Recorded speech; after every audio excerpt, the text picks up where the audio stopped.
Kripasanam Marian ഉടമ്പടി ധ്യാനത്തിലേക്ക് നമ്മൾ പ്രവേശിക്കുകയാണ്. ഈശോയോട് നമുക്ക് ഹൃദയത്തിൽ നന്ദി പറയാം. ഏറെ പ്രത്യേകമായിട്ട് ദൈവപിതാവ് ആകർഷിച്ച് ഈ സമയം ഈ ആലയത്തിൽ ഒരുമിച്ച് നമ്മളെ കൂട്ടിയ ദൈവപിതാവിൻ്റെ സ്നേഹത്തിന് നമുക്ക് ഹൃദയത്തിൽ നന്ദി പറയാം.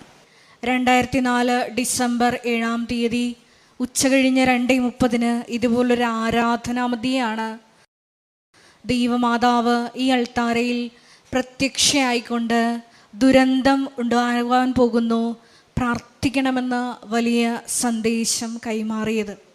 അതുകൊണ്ട് തന്നെ ഓരോ ആരാധനയിലും ദൈവമാതാവ് മക്കൾക്ക് വേണ്ടി മധ്യസ്ഥം പ്രാർത്ഥിക്കുന്ന വലിയ ആരാധന മണിക്കൂറിലേക്കാണ് നമ്മൾ പ്രവേശിക്കാൻ പോകുന്നത്. അതുകൊണ്ട് തന്നെ ഈശോയെ സ്നേഹിച്ചുകൊണ്ട് ഈ മണിക്കൂറിൽ ആയിരിക്കാൻ നമുക്ക് പ്രത്യേകം പരിശ്രമിക്കാം. വിശുദ്ധ യോഹന്നാൻ്റെ സുവിശേഷത്തിൽ നമ്മൾ വായിക്കുന്നത് പോലെ ആർക്കെങ്കിലും ദാഹിക്കുന്നുണ്ടെങ്കിൽ എൻ്റെ അടുക്കൽ വരട്ടെ, എന്നിൽ വിശ്വസിക്കുന്നവൻ്റെ ഹൃദയത്തിൽ നിന്ന് വിശുദ്ധ ലിഖിതം പ്രസ്താവിക്കുന്നത് പോലെ ജീവജലത്തിൻ്റെ അരുവികൾ ഒഴുകും. ആരെല്ലാം ആഗ്രഹിച്ച് ദാഹിച്ച് ക്രിസ്തുവിനെ സ്വന്തമാക്കാൻ ആഗ്രഹിച്ച് പ്രാർത്ഥിക്കുന്നുവോ അവർക്കെല്ലാം വലിയ വലിയ കൃപകൾ ഈ ആരാധനയിലൂടെ ലഭിക്കും. അതുതന്നെയാണ് മത്തായിയുടെ സുവിശേഷം 6-ാം അധ്യായം 33-ാം തിരുവചനത്തിൽ നമ്മൾ വായിക്കുന്നത്. നിങ്ങൾ ആദ്യം അവിടുത്തെ രാജ്യവും അവിടുത്തെ നീതിയും അന്വേഷിക്കുവിൻ, ബാക്കിയുള്ളതെല്ലാം ചേർത്ത് നൽകപ്പെടും. നമ്മുടെ ഭൗതികമായിട്ടുള്ള വിഷയങ്ങളെല്ലാം അത് സെക്കൻഡറി ആയി കണ്ടുകൊണ്ട് ക്രിസ്തുവിനെ ലക്ഷ്യമാക്കി ജീവിക്കുവാനുള്ള വലിയ സാക്ഷ്യജീവിതം നയിക്കാനുള്ള വലിയ കൃപയ്ക്ക് വേണ്ടി പ്രാർത്ഥിച്ചുകൊണ്ട് ഈ ആരാധന മണിക്കൂറിൽ നമുക്കായിരിക്കാം. ഏറെ പ്രത്യേകമായിട്ട് ഈ ധ്യാനം നയിക്കുവാൻ പോകുന്ന കൃപാസനത്തിൻ്റെ സ്ഥാപക ഡയറക്ടറായ ബഹുമാനപ്പെട്ട VP ജോസഫ് അച്ഛനെ ദൈവപിതാവിൻ്റെ കരങ്ങളിൽ സമർപ്പിച്ച് ഒരു നിമിഷം നമുക്ക് പ്രാർത്ഥിക്കാം. ആരെല്ലാം ഈ ഉടമ്പടി ധ്യാനത്തിൽ വിവിധ സമയങ്ങളിൽ പങ്കെടുത്ത് പ്രാർത്ഥിക്കുന്നുവോ അവർക്കെല്ലാം ആവശ്യമായിട്ടുള്ള വചനങ്ങൾ, അവരുടെ ജീവിതത്തെ വിശുദ്ധീകരിക്കാനും ശക്തീകരിക്കാനും ആവശ്യമായിട്ടുള്ള വചനങ്ങൾ അച്ഛൻ്റെ അധരങ്ങളിലൂടെ പ്രദാനം ചെയ്യപ്പെടാനുള്ള വലിയ കൃപയ്ക്ക് വേണ്ടി ഒരു നിമിഷം നമുക്ക് പ്രാർത്ഥിക്കാം.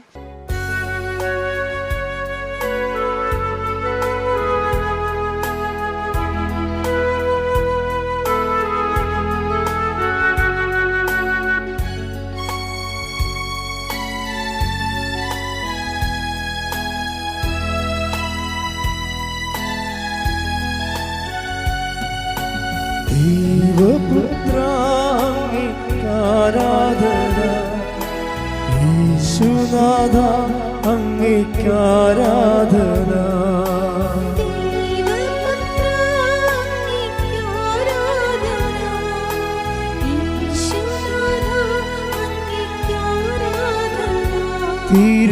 തിരുസന്നിധിയിൽ ഇന്നു വന്നിടുവാൻ കൃപ നൽകിയത അങ്ങേക്കാരാധന.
സാന്നിധ്യം പ്രകടമാക്കണമെന്ന് ആരാധന.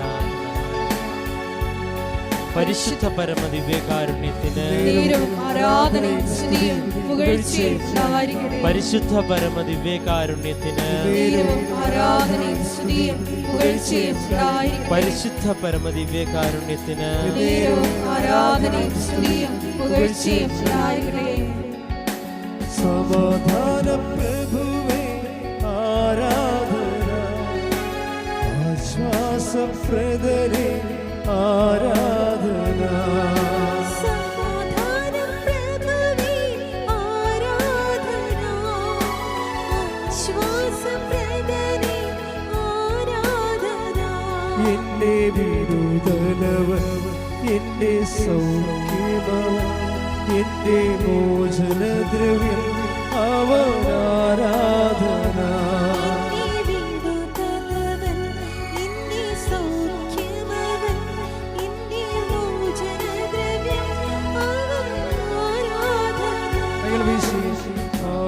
ആരാധന, ഹല്ലേലൂയ, ആരാധന, ഹല്ലേലൂയ, ആരാധന, ഹല്ലേലൂയ, ആരാധന, ഹല്ലേലൂയ, ആരാധന, ഹല്ലേലൂയ, ആരാധന, ഹല്ലേലൂയ.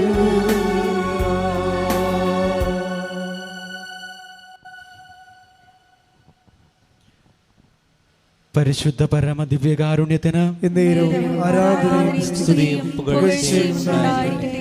പരിശുദ്ധ പരമ ദിവ്യകാരുണ്യത്തിന് നേരവും ആരാധനയും സ്തുതിയും പുകഴ്ചയും ഉണ്ടായിരിക്കട്ടെ.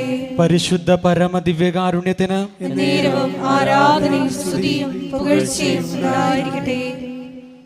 സ്നേഹം നിറഞ്ഞവരെ, കൃപാസന പ്രത്യക്ഷീകരണ മധ്യസ്ഥ പ്രാർത്ഥനയിലേക്ക് നമുക്ക് പ്രവേശിക്കാം.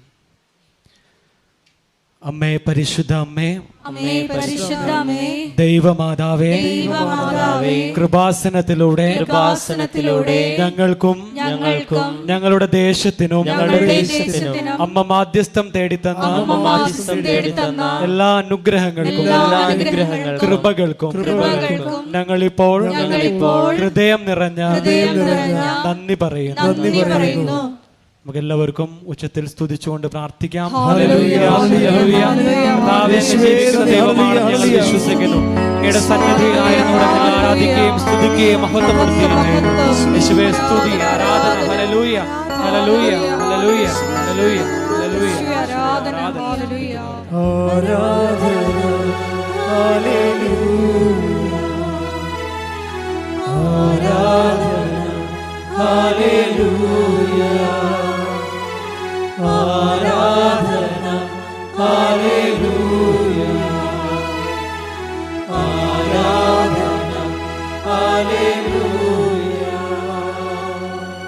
പരിശുദ്ധ പരമ ദിവ്യകാരുണ്യത്തിന് നേരവും ആരാധനയും സ്തുതിയും പുകഴ്ചയും ഉണ്ടായിരിക്കട്ടെ. പരിശുദ്ധ പരമ ദിവ്യകാരുണ്യത്തിന് നേരവും ആരാധനയും സ്തുതിയും പുകഴ്ചയും ഉണ്ടായിരിക്കട്ടെ. പരിശുദ്ധ പരമ ദിവ്യകാരുണ്യത്തിന് നേരവും ആരാധനയും സ്തുതിയും പുകഴ്ചയും ഉണ്ടായിരിക്കട്ടെ. അമ്മേ, പരിശുദ്ധ അമ്മേ, അമ്മേ പരിശുദ്ധ അമ്മേ, ദൈവമാതാവേ, 2004 ഡിസംബർ 7-ാം തീയതി ഉച്ചകഴിഞ്ഞ് 2:30 കൃപാസനത്തിൽ സംഭവിച്ച അമ്മയുടെ പ്രത്യക്ഷപ്പെടലിനെ കുറിച്ച് തിരുസഭയ്ക്ക് സമർപ്പിച്ചിരിക്കുന്ന പഠനരേഖകളുടെ വസ്തുനിഷ്ഠവും ദൈവശാസ്ത്ര വിധിപ്രകാരമുള്ളതുമായ അന്വേഷണ പഠനങ്ങൾ നടത്തി ആ പ്രത്യക്ഷപ്പെടലിലൂടെ പ്രകടമായ ദൈവമാതാവിന്റെ പ്രത്യേക കരുതലും സംരക്ഷണവും വെളിപ്പെടുത്തുന്ന പീഡിതരുടെ ആശ്വാസവും പ്രവാചകന്മാരുടെ രാജ്ഞിയും വാഗ്ദാനത്തിന്റെ സമാധാനത്തിന്റെ പേടകവും പേടകവും പ്രപഞ്ച പ്രകൃതിയുടെ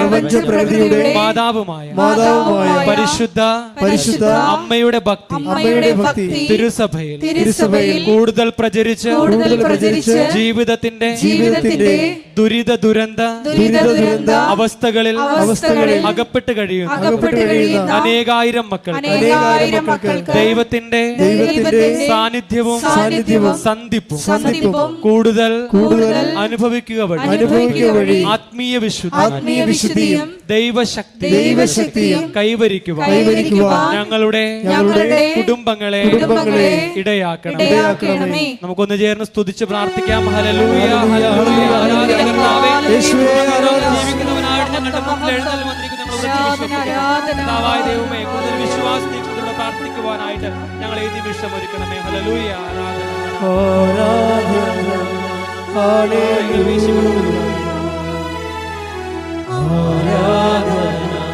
ഹല്ലേലൂയ, ആരാധന, ഹല്ലേലൂയ, ആരാധന, ഹല്ലേലൂയ. അമ്മേ, പരിശുദ്ധ അമ്മേ, പരിശുദ്ധമേ, ഭൂസ്വർലോകങ്ങളുടെ രാജ്ഞിയായ അങ്ങേക്ക് ഭൗമ സംരക്ഷണത്തിനായി പ്രപഞ്ച പ്രകൃതിയെ തിരുസഭ പ്രതിഷ്ഠിക്കുവാൻ ഈ പ്രത്യക്ഷീകരണം ഇടയാക്കണമേ. പരിശുദ്ധ അമ്മേ, ജപമാല മാതാവ്, സകല കൃപാസന പ്രാർത്ഥനകളോടും ചേർന്ന് ഞങ്ങളിപ്പോൾ പ്രാർത്ഥിക്കുന്നു. ഈ കുടുംബത്തിന്റെ പ്രത്യേക നിയോഗങ്ങളും മൗനമായി നിന്നുകൊണ്ട് നമുക്ക് പരിശുദ്ധ അമ്മയുടെ സന്നിധിയിൽ ദൈവതിരുകുമാരന്റെ പ്രത്യേക മധ്യസ്ഥം പ്രാർത്ഥിച്ചുകൊണ്ട് നമ്മുടെ പ്രാർത്ഥനകളും നിയോഗങ്ങളും സമർപ്പിക്കാം.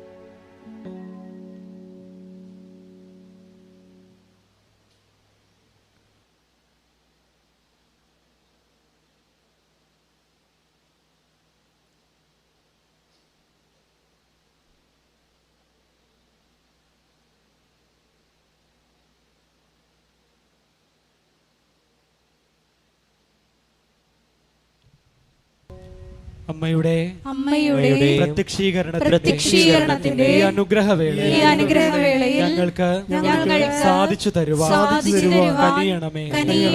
ആമേൻ.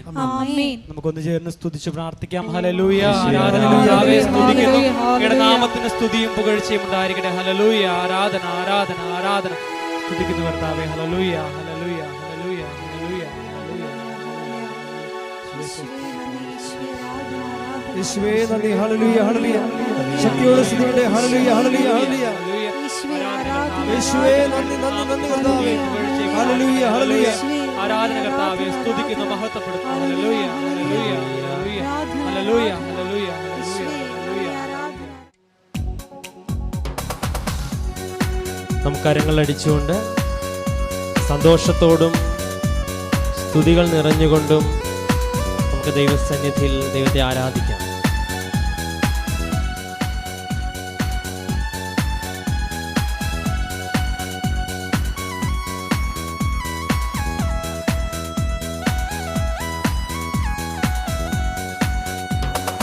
അഭിഷേകം, അഭിഷേകം, ദിവ്യകാരുണ്യത്തിൻ അഭിഷേകം,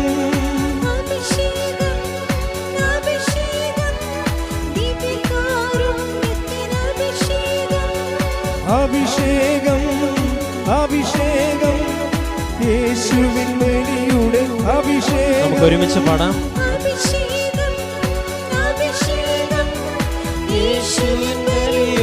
അഭിഷേകം തിരുമാംസനിടം പകരുന്നു, സാത്താൻ തകർന്നു വീഴുന്നു, മക്കൾ മോചിതരാകുന്നു, ബലിയുടെ യോഗ്യത പകരുന്നു.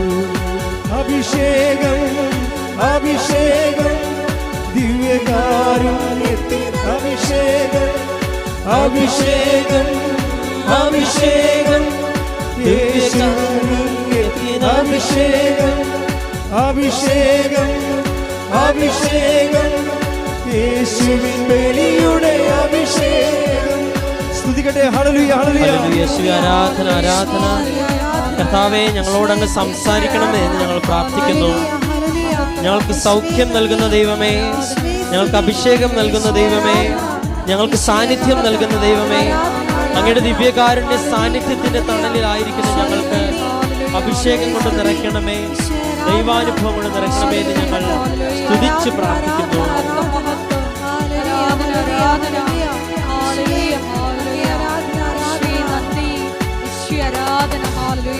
കൈകളടിച്ചുകൊണ്ട് സഹിയോൻ ശാലയിൽ പകർന്നൊരഭിഷേകം, കാൽവരി മലയിൽ കുരിശിലെ അഭിഷേകം. സഹിയോൻ ശാലയിൽ പകർന്നൊരഭിഷേകം, കാൽവരി മലയിൽ കുരിശിലെ അഭിഷേകം.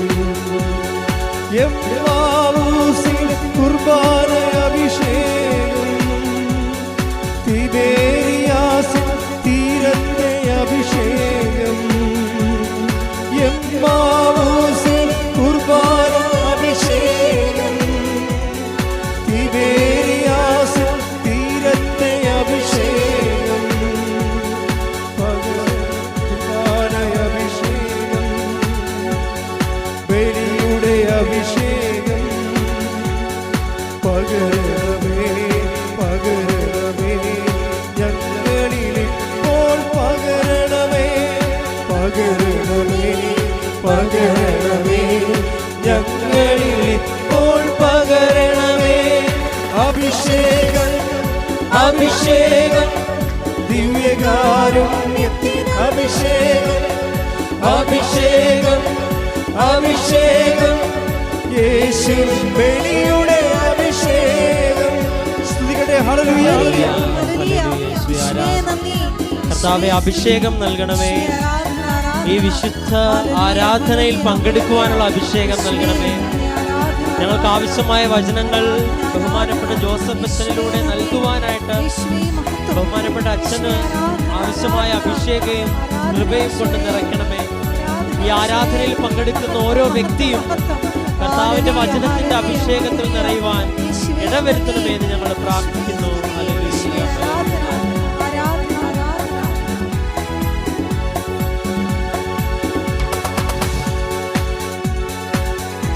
കരങ്ങളടിച്ചുകൊണ്ട് സന്തോഷത്തോടെ ആദിമസഭയിൽ പകർന്നൊരഭിഷേകം, കൂട്ടായ്മകളിൽ കൂട്ടിയൊരഭിഷേകം.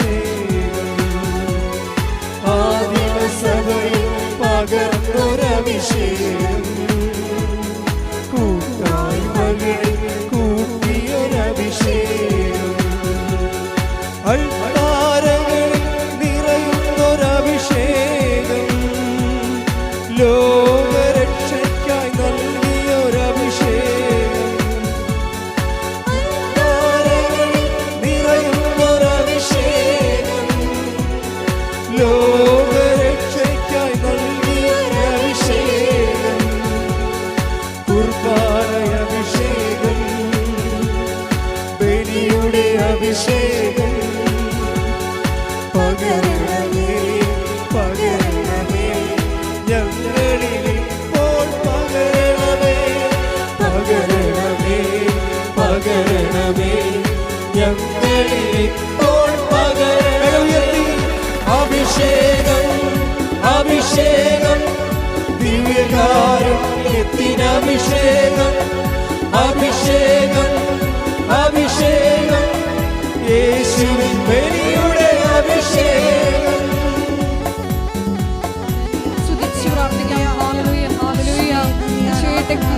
ടെലിവിഷനിലൂടെയും ഷാലോൺ ടെലിവിഷനിലൂടെയും ഈ ആരാധനയിൽ പങ്കെടുത്ത് പ്രാർത്ഥിക്കുന്ന മുഴുവൻ ദൈവത്തിന്റെ യോഗങ്ങള് ഈ അൾത്താരയിൽ സമർപ്പിച്ചു പ്രാർത്ഥിക്കുന്നു. വിശുദ്ധ അമ്മയുടെ പ്രത്യക്ഷീകരണത്തിന്റെ സ്ഥിര സാക്ഷികളാക്കി പ്രാർത്ഥിക്കുന്നു. ഹല്ലേലൂയ ഹല്ലേലൂയ. ഹല്ലേലൂയ ഹല്ലേലൂയ ഹല്ലേലൂയ ഹല്ലേലൂയ. ഹല്ലേലൂയ ഹല്ലേലൂയ ഹല്ലേലൂയ ഹല്ലേലൂയ. യേശുവേ ഹല്ലേലൂയ.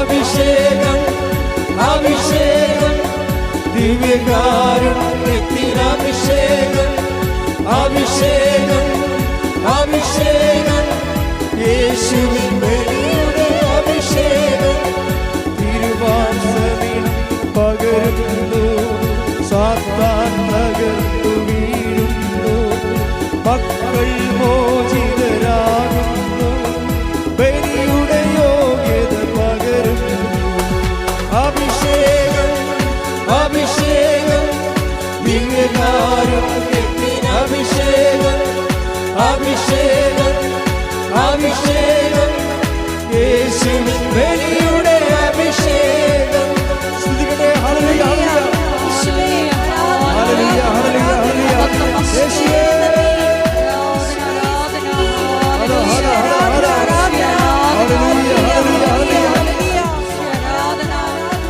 യേശുവേ മുഴുവൻ മക്കളെയും ഒരിക്കൽ കൂടി അൾത്താരയിൽ സമർപ്പിച്ച് പ്രാർത്ഥിക്കുന്നു. പരിശുദ്ധ അമ്മയുടെ പ്രത്യക്ഷീകരണത്തിന്റെ സാക്ഷികളാക്കി മക്കളെ പ്രാർത്ഥിക്കുന്നു. Hallelujah, hallelujah. മഹത്വം, മഹത്വം. ദേവപിതാവേ നന്ദി, ദേവപിതാവേ മഹത്വം, ദേവപിതാവേ ആരാധന. ഹല്ലേലൂയ. മഹത്വം, മഹത്വം. ആരാധന, ആരാധന. ഹല്ലേലൂയ. യേശുവേ നന്ദി. യേശുവേ ആരാധന. ഹല്ലേലൂയ. മഹത്വം, മഹത്വം. എൻ്റെ പ്രിയപ്പെട്ടവരെ, നമ്മൾ ഉടമ്പടിയിൽ അതിന് 4-5 ഫീച്ചേഴ്സാണുള്ളത്. നമ്മൾ ഉടമ്പടിയിലാണോ അല്ലയോ അത് ഇൻഡിക്കേറ്റർ എന്താ? അല്ലെങ്കിൽ നമ്മുടെ ഉടമ്പടി ദൈവം അംഗീകരിച്ചിട്ടുണ്ടോ ഇല്ലയോ എന്നെങ്ങനെ അറിയാൻ പറ്റും? അതിന് കുറഞ്ഞത് ഒരു 4 ഫീച്ചേഴ്സ് ഉണ്ടാകും.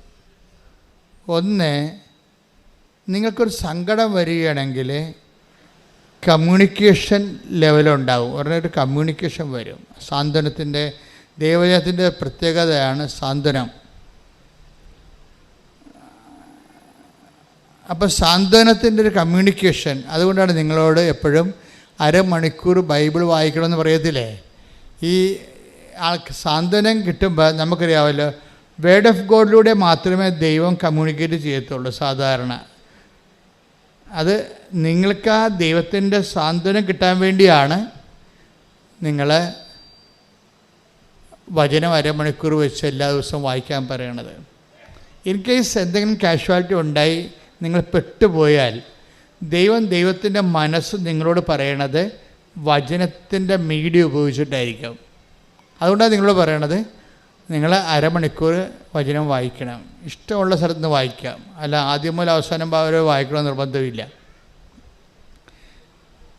തുറക്കുമ്പോൾ സങ്കീർത്തനമോ സുവിശേഷമോ എന്താണ് നിങ്ങൾക്ക് ദൈവം തരണത് അത് വായിക്കണം. വായിക്കുമ്പോൾ മനസ്സിലാകാതിരിക്കുന്ന ഒരു പ്രശ്നവും ഇല്ല. അത് ഈ കത്തോലിക്കർ മാത്രമേ പറയത്തുള്ളൂ മനസ്സിലാകണില്ലെന്ന്. ബാക്കി എല്ലാവരും പറയും പെട്ടെന്ന് മനസ്സിലാകുന്നുണ്ടെന്ന് പറയും. അത് നിങ്ങൾ അന്വേഷിച്ചാൽ മതി എന്താ കാര്യമെന്ന്. ഇത് വായിക്കാൻ ഭയങ്കര പാടാണ്, മനസ്സിലാകുന്നില്ലെന്ന് കൂടുതൽ എന്നോട് പറഞ്ഞിരിക്കുന്നത് എല്ലാം കത്തോലിക്കരാണ്. പെട്ടെന്ന് മനസ്സിലാകുമെന്ന് പറയുന്നത് ഹൈന്ദവ സഹോദരങ്ങളാണ്. എന്താ കാര്യത്തിനാൽ ഇതിൻ്റെ മനസ്സിലാകേണ്ട ഒരു അഭിഷേക തലമുണ്ട്. അതിന് ഒരു അഭിഷേക തലമുണ്ട്. ദൈവം നമ്മളോട് കമ്മ്യൂണിക്കേറ്റ് ചെയ്യണതാണ്. അതിനുപയോഗിക്കുന്ന ലളിതമായ വാക്കുകളാണ് ബൈബിളിലുള്ളത്. ഞാൻ ഈ ദിവസം അനു വിജയൻ്റെ ഒരു സാക്ഷ്യം കേൾക്കിയിരുന്നു. അപ്പോൾ അനു വിജയനെ സംബന്ധിച്ചിടത്തോളം അവൾ പണയം വെച്ച് വീട്ടിലുണ്ടായിരുന്ന സ്വർണ്ണമാല പണയം വെച്ച് ഉടമ്പടി എടുത്ത ആളാണ്. അപ്പോൾ അതിൻ്റെ അകത്ത് ഇൻവെസ്റ്റ്മെൻറ്റ് അപ്പം തന്നെ അതിൻ്റെ അകത്ത് ചോദ്യം ചെയ്യപ്പെടാത്ത ഇൻവെസ്റ്റ്മെൻറ്റായി. ഇതിൻ്റെ ഇൻവെസ്റ്റ്മെൻറ്റ് ലെവൽ സത്യസന്ധമായാൽ പെട്ടെന്ന് അടയാളങ്ങൾ സ്പീഡപ്പാകും. ദൈവത്തിന് ഒരു സംശയം തോന്നരുത്.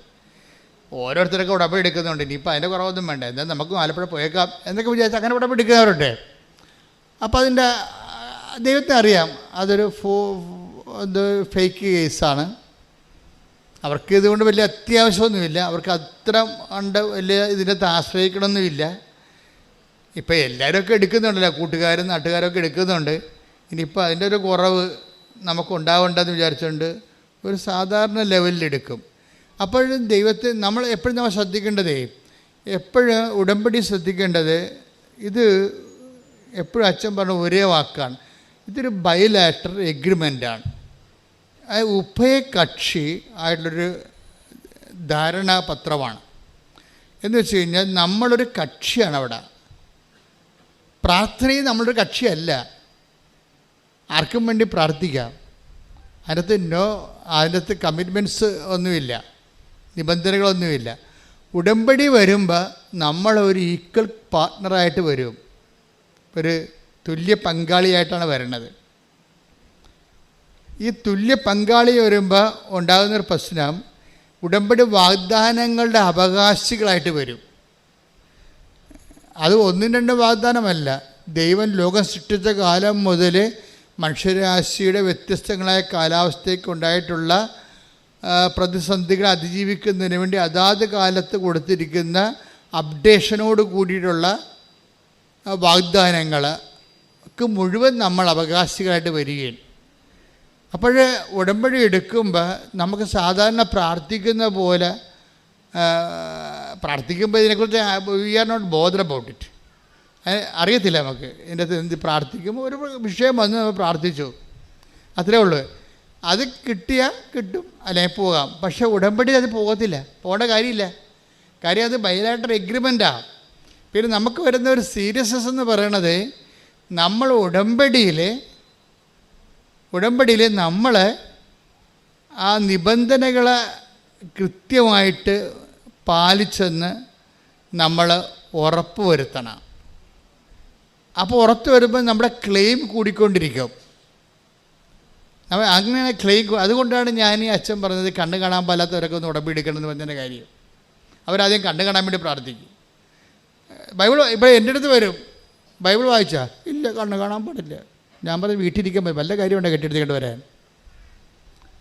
അല്ല, കണ്ണ് കാണാൻ പാടില്ലാത്തവരും ഉടമ്പടി എടുക്കരുത്. എടുക്കുകയാണെങ്കിൽ മര്യാദക്ക് വീട്ടിൽ കണ്ണ് കാണാവുന്ന ആൾക്കാരെ കൊണ്ട് വചനം വായിച്ച് കേൾക്കണം, അല്ലാതെ അഭ്യാസം കാണിക്കരുത്. കണ്ണ് കാണാവുന്ന പേരക്കിടാക്കളില്ലേ, അവരെ കൊണ്ട് ബൈബിൾ വായിച്ച് അരമണിക്കൂർ കേൾക്കാമെങ്കിൽ മാത്രമേ ഈ പരിപാടിക്ക് ഇറങ്ങാവൂ.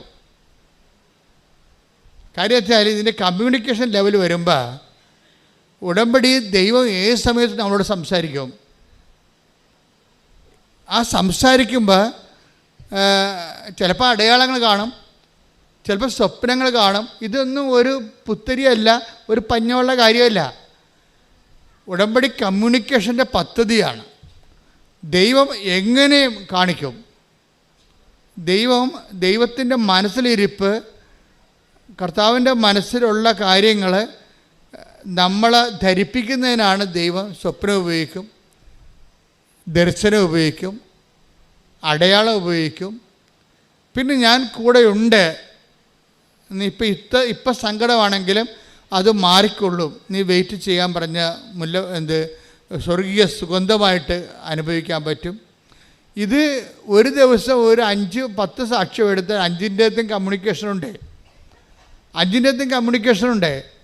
ഇതിനൊന്നും ഒരു സീനിയോറിറ്റി ഒന്നും അല്ല പ്രശ്നം, ഫിഡലിറ്റിയാണ് പ്രശ്നം.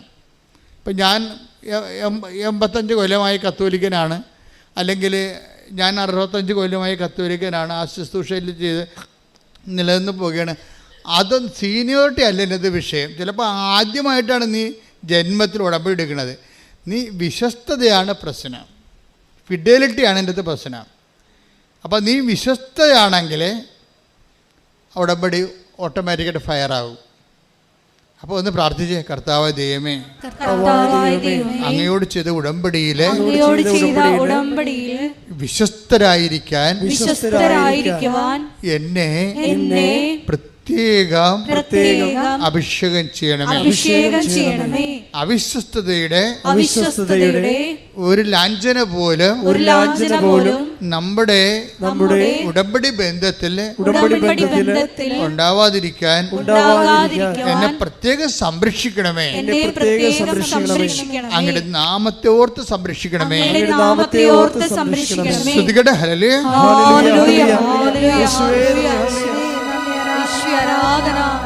ഉടമ്പടി നിബന്ധനകള് വിശ്വസ്താപൂർവം പാലിക്കുവാനുള്ള ഈ അഭിഷേകം ഈ ആരാധനയിലൂടെ വ്യക്തിപരമായി ഞങ്ങൾക്ക് ഓരോരുത്തർക്കും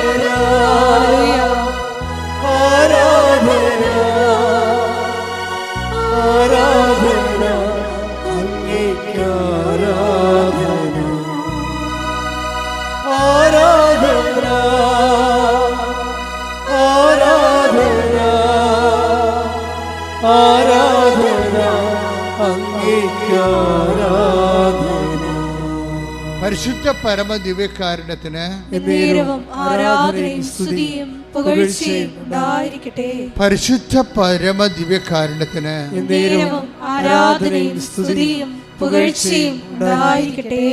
അപ്പോൾ ഈ അനുവിജയൻ ഈ ടൈം ഷോർട്ടണിങ്ങിൻ്റെ ഒരു നല്ല സാക്ഷ്യമാണ്. ഒരാൾക്കാർക്ക് ഉടമ്പടി എടുക്കുമ്പോൾ അവർ സിൻസിയർ, ഞാൻ നേരത്തെ പറഞ്ഞത് എന്താണ്, ആദ്യം പറഞ്ഞത് എന്താണ്, ഫിഡലിറ്റി, പിന്നെ വരുന്നത് സിൻസിയറിറ്റിയാണ്. എന്ന് വെച്ച് കഴിഞ്ഞാൽ ആത്മാർത്ഥതയും വിശ്വസ്തതയുമാണ് ഇത് ഫയറാക്കണത്. അല്ലാതെ നിങ്ങൾക്ക് ആർക്കും നിലവിളിച്ചിട്ട് കാര്യമൊന്നുമില്ല. ഇപ്പോൾ ചില ആൾക്കാർക്ക് വിചാരിക്കും നിലവിളിച്ച് ദൈവത്തെ പഠിപ്പിക്കാവുന്ന ഒരു കണിയും നടക്കത്തില്ല. നിങ്ങളുടെ നിലവിളി കുറേ ദൈവം കണ്ടിട്ടുള്ളതാണ്. കാര്യം കണ്ടു കഴിയുമ്പോൾ നിങ്ങൾ തോന്നിവാസം കാണിക്കണം, ദൈവം കണ്ടിട്ടുള്ളതാണ്. അപ്പോൾ ഈ കണ്ണീര് കള്ളക്കണ്ണീരാണെന്നുള്ളത് കാര്യം. ഒരിക്കൽ കണ്ണീരിട്ട് കാര്യം സാധിച്ചതിന് ശേഷം പിന്നീട് നിങ്ങൾ ദൈവത്തിനെതിരെ ജീവിക്കും. പിന്നെ കണ്ണീര് വരുമ്പോൾ ദൈവം പറയും ഇത് കള്ളക്കണ്ണീരാണ്, ഇപ്പോൾ കാര്യം കാണാൻ വേണ്ടിയുള്ള തൽക്കാലത്തേക്കുള്ള അഭ്യാസമാണെന്ന് പറയും. പറഞ്ഞ മനസ്സിലായില്ലേ? എന്നുവെച്ചാൽ ഒരിക്കൽ നിങ്ങൾ കണ്ണീരിട്ട് ദൈവത്തിലേക്ക് കാര്യം സാധിക്കും. അപ്പോൾ നിങ്ങൾക്ക് വിചാരിക്കും കരഞ്ഞ് പ്രാർത്ഥിക്കുമ്പോൾ ആന കൂനിയെന്നൊക്കെ പറയും, ബൈബിളൊക്കെ ഉണ്ട് കരഞ്ഞ് പ്രാർത്ഥിക്കണേക്കെ. പക്ഷെ നിങ്ങൾ കരഞ്ഞ് പ്രാർത്ഥിച്ച് ആ കാര്യം കണ്ടതിന് ശേഷം പിന്നെ നിങ്ങൾ ദൈവത്തെ മറക്കും, മറന്ന പോലെ ജീവിക്കും, അല്ലെങ്കിൽ മറന്ന പോലെ പെരുമാറും, മനുഷ്യത്വം പോലും ഇല്ലാത്ത മര്യാദയില്ലാതെ പെരുമാറും, പ്രാർത്ഥന ഇല്ലാതെ ജീവിക്കും. പിന്നെ ഒരു വിഷയം വരുമ്പോൾ നിങ്ങൾ കണ്ണീരിടും. അപ്പോൾ ദൈവം പറയുന്നത് കള്ളക്കണ്ണീരാണെന്ന് പറയും. അത് കള്ളക്കണ്ണീരെന്ന് പറഞ്ഞാൽ അങ്ങനെയാണ്. നമ്മൾ ലോകത്ത് കള്ളക്കണ്ണീരെന്ന് പറയണത് അഭിനയിപ്പിച്ച് ഗ്ലിസറിനടിച്ച് കരയണനാണ് കള്ളക്കണ്ണീരെന്ന് പറയുന്നത്. കണ്ണീര് വരുന്നില്ല എങ്കിലും ഏങ്ങി നിലവിൽ ചില ആൾക്കാരുണ്ടല്ലോ, ചില അപ്പന്മാരൊക്കെ മരിക്കുമ്പോൾ ഞാനൊരു 1600 പണമെടുത്ത് മരിപ്പെടുത്തിട്ടുണ്ട്. അപ്പോൾ ഈ ചില പെമ്മക്കളെ കെട്ടിച്ച് വിട്ടവളെ ആ ഒരു പോക്കും പോയി കളയും. പിന്നെ അപ്പനെയും നോക്കത്തില്ല അമ്മനെയും നോക്കത്തില്ല. എന്നിട്ട് അവളൊക്കെ വല്ലപ്പോഴുമൊക്കെ അപ്പനൊക്കെ കിടപ്പായി കഴിയുമ്പോൾ ഒന്ന് ഇടയ്ക്കൊക്കെ വരും. വന്നിട്ട് എന്ത് ചെയ്യും, ചുറ്റും നടന്നുള്ള ബന്ധുക്കളെ മുഴുവൻ കാണും. ആദ്യം ആ ചെറിയ വേഗം പിടിച്ചുകൊണ്ട് വാനിറ്റി വേഗം പിടിച്ചു. ഇതിലെല്ലാം അയ്യോ അമ്മയുടെ കാര്യം കഷ്ടമാണ്, എന്ത് ചെയ്യാനാണ്, ഞാൻ കൊണ്ടുപോകാമെന്ന് വിചാരിക്കും. ഇവിടെ കൊണ്ടുപോകത്തില്ലേ? ഇങ്ങനെ കുറേ കിളവൻ ഭർത്താവൊക്കെ പറയും ഇവിടെ കൊണ്ടുപോകത്തില്ല, ചത്ത കൊണ്ടുപോകത്തില്ല, ഇവൾ കയറിയിട്ടില്ല. ഇപ്പം ചാകുമെന്ന് ഉറപ്പായപ്പോൾ ബന്ധുക്കളെല്ലാം ക്യാൻവാസ് ചെയ്യണവൾ. എന്താണ്, ഞാൻ വരുമ്പോൾ ഇനി അപ്പനടുത്ത് പോയില്ലെങ്കിലും ബന്ധുക്കളടുത്ത് കൃത്യമായിട്ട് പോകും. അല്ലെങ്കിൽ വിളിച്ച് ബന്ധുക്കളോടൊക്കെ പറയും, ഓരോ കാര്യങ്ങൾ പറയും.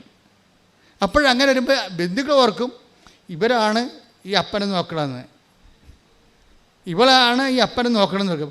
എന്നിട്ട് മരിച്ചു കഴിയുമ്പോൾ ഒരു ഭയങ്കര കരച്ചിലുണ്ട്. കറുത്ത ഉടുപ്പൊക്കെ മേടിച്ച് വെച്ചിരിക്കണം അപ്പം മരിക്കാൻ വേണ്ടി, ആ സമയത്ത് ഇടാൻ വേണ്ടി. എന്നിട്ടൊരു വല്ലാത്ത കരച്ചിലുണ്ട്. അപ്പോൾ എനിക്കറിയാം, ഞാൻ ഇടവക വികാരി കാരണം ഇനി അപ്പനെ നോക്കി ആരാണ് അമ്മ നോക്കി ആരാണെന്നറിയാം.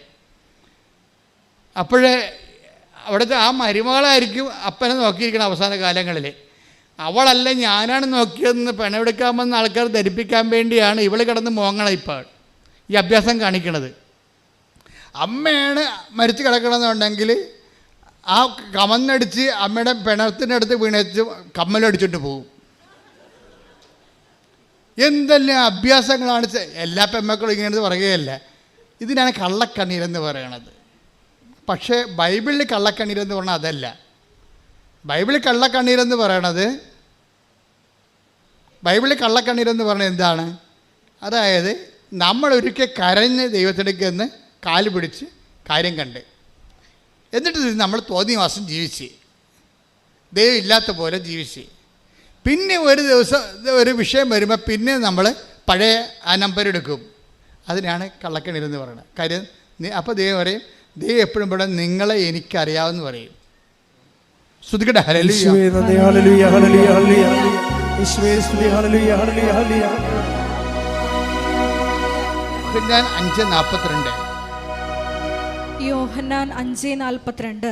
എനിക്ക് നിങ്ങളെ അറിയാം, നിങ്ങളിൽ ദൈവസ്നേഹമില്ല. എനിക്ക് നിങ്ങളെ അറിയാം, പറഞ്ഞേ. എനിക്ക് നിങ്ങളെ അറിയാം, നിങ്ങൾ ദൈവസ്നേഹമില്ല. നിങ്ങളിൽ ദൈവസ്നേഹമില്ല. ഇത് ഭയങ്കര ക്യാപിറ്റൽ വേർഡാണ്. വളരെ ശ്രദ്ധിച്ച് കൈകാര്യം ചെയ്യുക. ഉടമ്പടിക്കാർ വളരെ ശ്രദ്ധിക്കേണ്ട വചനമാണിത്. എന്താണ്? യോഹന്നാൻ 5:42. എന്താണ്? എനിക്ക് നിങ്ങളെ അത് തന്നെ. ഓർഡർ തമ്മവ ആളറിയാം. അത്ര. എനിക്ക് നിങ്ങളെ അറിയാം എന്ന് വെച്ചാൽ നിങ്ങളെ പഴയ ചരിത്രം അറിയാമെന്ന് പറയണം. ഒന്നും മറക്കത്തില്ല, അല്ലേ? കുഴപ്പം. ദൈവത്തിൻ്റെ ഏറ്റവും വലിയ കുഴപ്പം എന്താണെന്ന് വെച്ച് കഴിഞ്ഞാൽ ഒന്നും മറക്കത്തില്ല. നിങ്ങൾ മറന്നു പോകും. പക്ഷെ മറ്റത് അവിടെ ക്ലിയർ റെക്കോർഡ് ചെയ്ത് വെച്ചിരിക്കുക. രജിസ്റ്റേർഡാണ് സംഭവം. നിങ്ങൾ ഈ രജിസ്റ്റേർഡ് എന്ന് പറയുന്നത് നിങ്ങളുടെ തലയിലെഴുത്തായിട്ട് മാറരുതേ. നിങ്ങളുടെ തലയിലെഴുത്ത് നിങ്ങൾ തന്നെ തിരുത്താൻ നോക്കണം. കാര്യം നിങ്ങളുടെ കഴിഞ്ഞ കാലങ്ങളിലുള്ള അഭ്യാസങ്ങളും ആ വ്യക്തികൾ തന്നെ ഇന്നും ജീവിച്ചിരിക്കണമെന്നുണ്ടെങ്കിൽ നിങ്ങൾ ഫ്രോഡായിട്ട് രജിസ്റ്റേർഡാണ്. നിങ്ങളുടെ പേരടിക്കുമ്പോൾ തന്നെ ഫ്രോഡെന്ന് അടിച്ചു വരും. കള്ളത്തരമാണ് കയ്യിരിക്കണമെന്ന് വരും. അതുകൊണ്ടാണ് സത്യസന്ധത, ആത്മാർത്ഥത ഉടമ്പടിയിലെ പ്രധാനപ്പെട്ട വിഷയമായി മാറണത്. സത്യസന്ധത. നിങ്ങൾ ഉടമ്പടി എടുക്കുമ്പോൾ തന്നെ നിങ്ങളെ സത്യത്തിലേക്കാണ് ദൈവം വിളിക്കണത്. പിന്നെന്താണ്? ആത്മാർത്ഥതയിലേക്ക് വിളിക്കണത്. അതിന് ദൈവം പുതിയ മനുഷ്യൻ എന്ന് പറയും. പുതിയ മനുഷ്യൻ ബൈബിൾ ഉപയോഗിക്കുന്ന ഏറ്റവും വലിയൊരു സംജ്ഞയാണ് പുതിയ മനുഷ്യൻ. നിങ്ങൾ പറഞ്ഞില്ലേ ഈ വീട് ഇരുട്ടുകുത്തി കിടക്കുകയാണ്, ഇതിൽ കയറുമ്പോൾ തന്നെ നെഗറ്റീവ് പവറാണെന്നൊക്കെ പറഞ്ഞ് നിങ്ങൾ ചുമ്മാ കള്ളത്തിലൊക്കെ പറയത്തില്ലേ? കുറേ ആൾക്കാരിങ്ങനെ അടിച്ച് തലക്കയറ്റിരിക്കണേ. അവിടെ നെഗറ്റീവ് പവറാണ്. ഒരു മണ്ണാങ്കട്ടയില്ല. മര്യാദക്ക് നിങ്ങൾ സത്യസന്ധരായി കഴിഞ്ഞാൽ, ദൈവദൃശ്യം ആത്മാർത്ഥമായി കഴിഞ്ഞാൽ വെളിച്ചം എങ്ങനെ വരുമെന്നറിയാം. ഇപ്പം അനുവിജയം തന്നെ എന്താ പറയണത്? എൻ്റെ വീട്ടിൽ ഇരുട്ടായിരുന്നു, ഇപ്പോഴേ കർത്താവിൻ്റെ വെളിച്ചം വീശെന്നാണ് പറഞ്ഞത്. കൈയടിച്ച് കർത്താവ്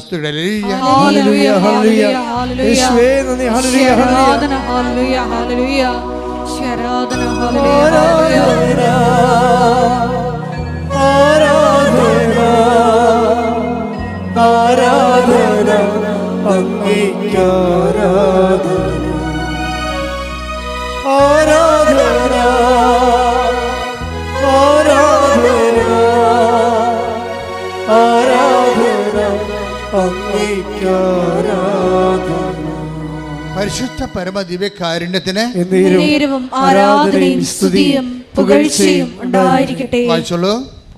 വെളിപാട് 21:1. ഒരു പുതിയ ആകാശവും പുതിയ ഭൂമിയും ഞാൻ കണ്ടു. ആദ്യത്തെ ആകാശവും ആദ്യത്തെ ഭൂമിയും കടന്നുപോയി, കടലും അപ്രത്യക്ഷമായി. കടലും അപ്രത്യക്ഷമായെന്ന് പറയുമ്പോഴേ ബൈബിളിൽ എപ്പോഴും ഈ കടല് സങ്കടങ്ങളുടെ ഒരു പ്രതീകമാണ്. ഈ സങ്കടങ്ങൾ അപ്രത്യക്ഷമാകുന്ന ഒരു സമയമുണ്ട്. ഒരു വ്യക്തി ദൈവസ്നേഹം നിറഞ്ഞ് ആ ദൈവസ്നേഹത്തിൽ ആന്തരിക അഭിഷേകം കിട്ടിക്കഴിഞ്ഞാൽ നിലവിലുള്ള സങ്കടമായിട്ട് അനുഭവിക്കാത്തൊരവസ്ഥ വരും. ഇതിനാണ് പുതിയ ആകാശം എന്നൊക്കെ പറയണത്. നമ്മുടെ മുമ്പിലുള്ള അപ്പൻ രോഗിയായിട്ടായിരിക്കാം, ചിലപ്പോൾ രോഗം മാറി കാണത്തിലിരിക്കും, പക്ഷെ നമ്മൾ മാറി. ആ രോഗത്തെ കാണാനുള്ള നിരാശ, സങ്കടം, അതുപോലെ തന്നെ ഡിപ്രഷൻ, ഇങ്ങനെ കുറേ സാധനങ്ങൾ മാറി പുതിയ ആകാശത്തിലേക്ക് വരികയാണ്. നമ്മൾ പ്രാർത്ഥിക്കുക. കർത്താവായ ദൈവമേ, അങ്ങയോടുള്ള സ്നേഹത്താൽ അങ്ങയുടെ വചനം സത്യസന്ധമായി ആത്മാർത്ഥമായി പാലിക്കുന്നതിലൂടെ അങ്ങയോട് ചെയ്ത ഉടമ്പടിയിൽ വിശ്വസ്തയായി ജീവിക്കുന്നതിലൂടെ എനിക്ക് ദൈവസ്നേഹത്തിന്റെ ആന്തരിക അഭിഷേകം നൽകണമേ. ശ്രുതികട ഹല്ലേലൂയ ഹല്ലേലൂയ. ഉടമ്പടി നിബന്ധനകള് പാലിക്കുന്നതിലൂടെ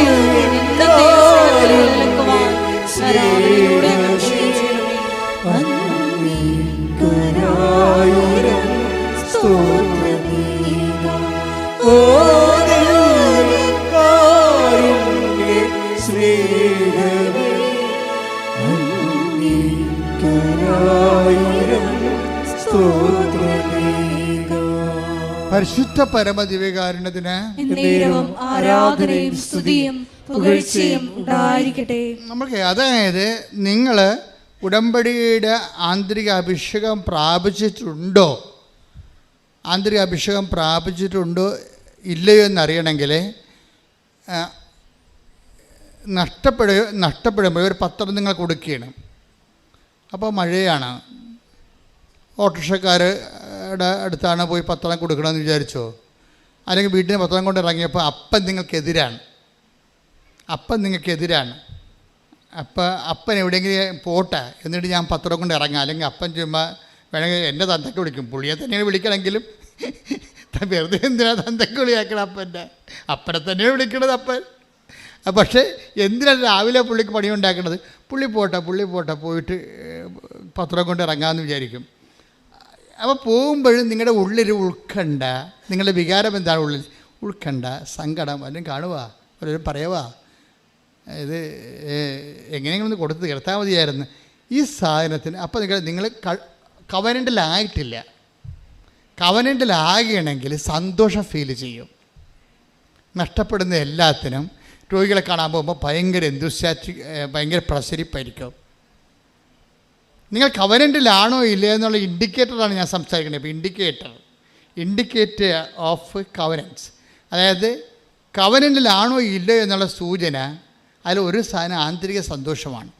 രോഗികളെ കാണാൻ പോകുന്നു, അല്ലെങ്കിൽ രോഗികളുടെ അനാഥാലയത്തിൽ പോയി നഖം വെട്ടി കൊടുക്കുന്നു, ഉടുപ്പലക്കി കൊടുക്കുന്നു.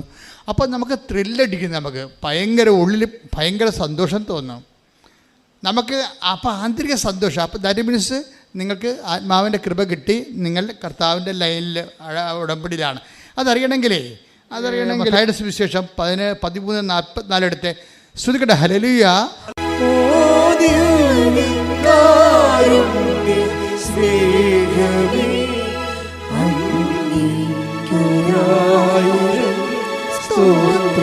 ഒരുമിച്ച് പാട്.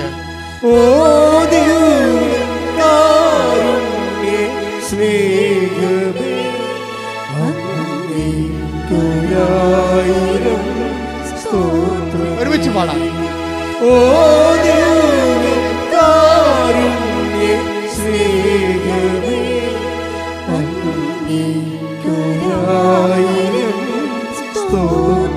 ഒരുമിച്ച് പാടാം.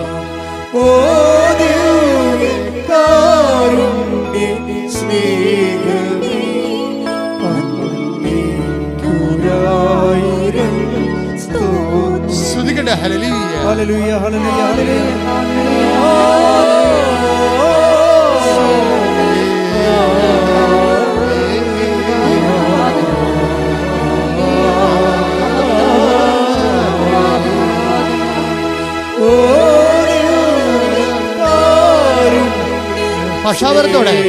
ഭാഷാപരം ലഭിക്കുന്നവരാ.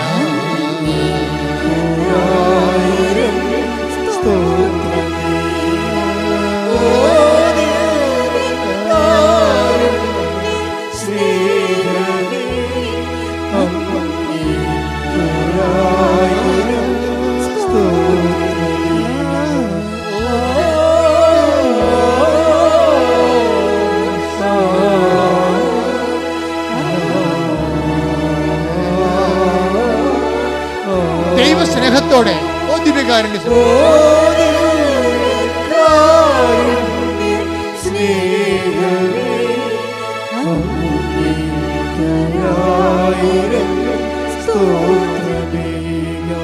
വിശ്വാസത്തോടെ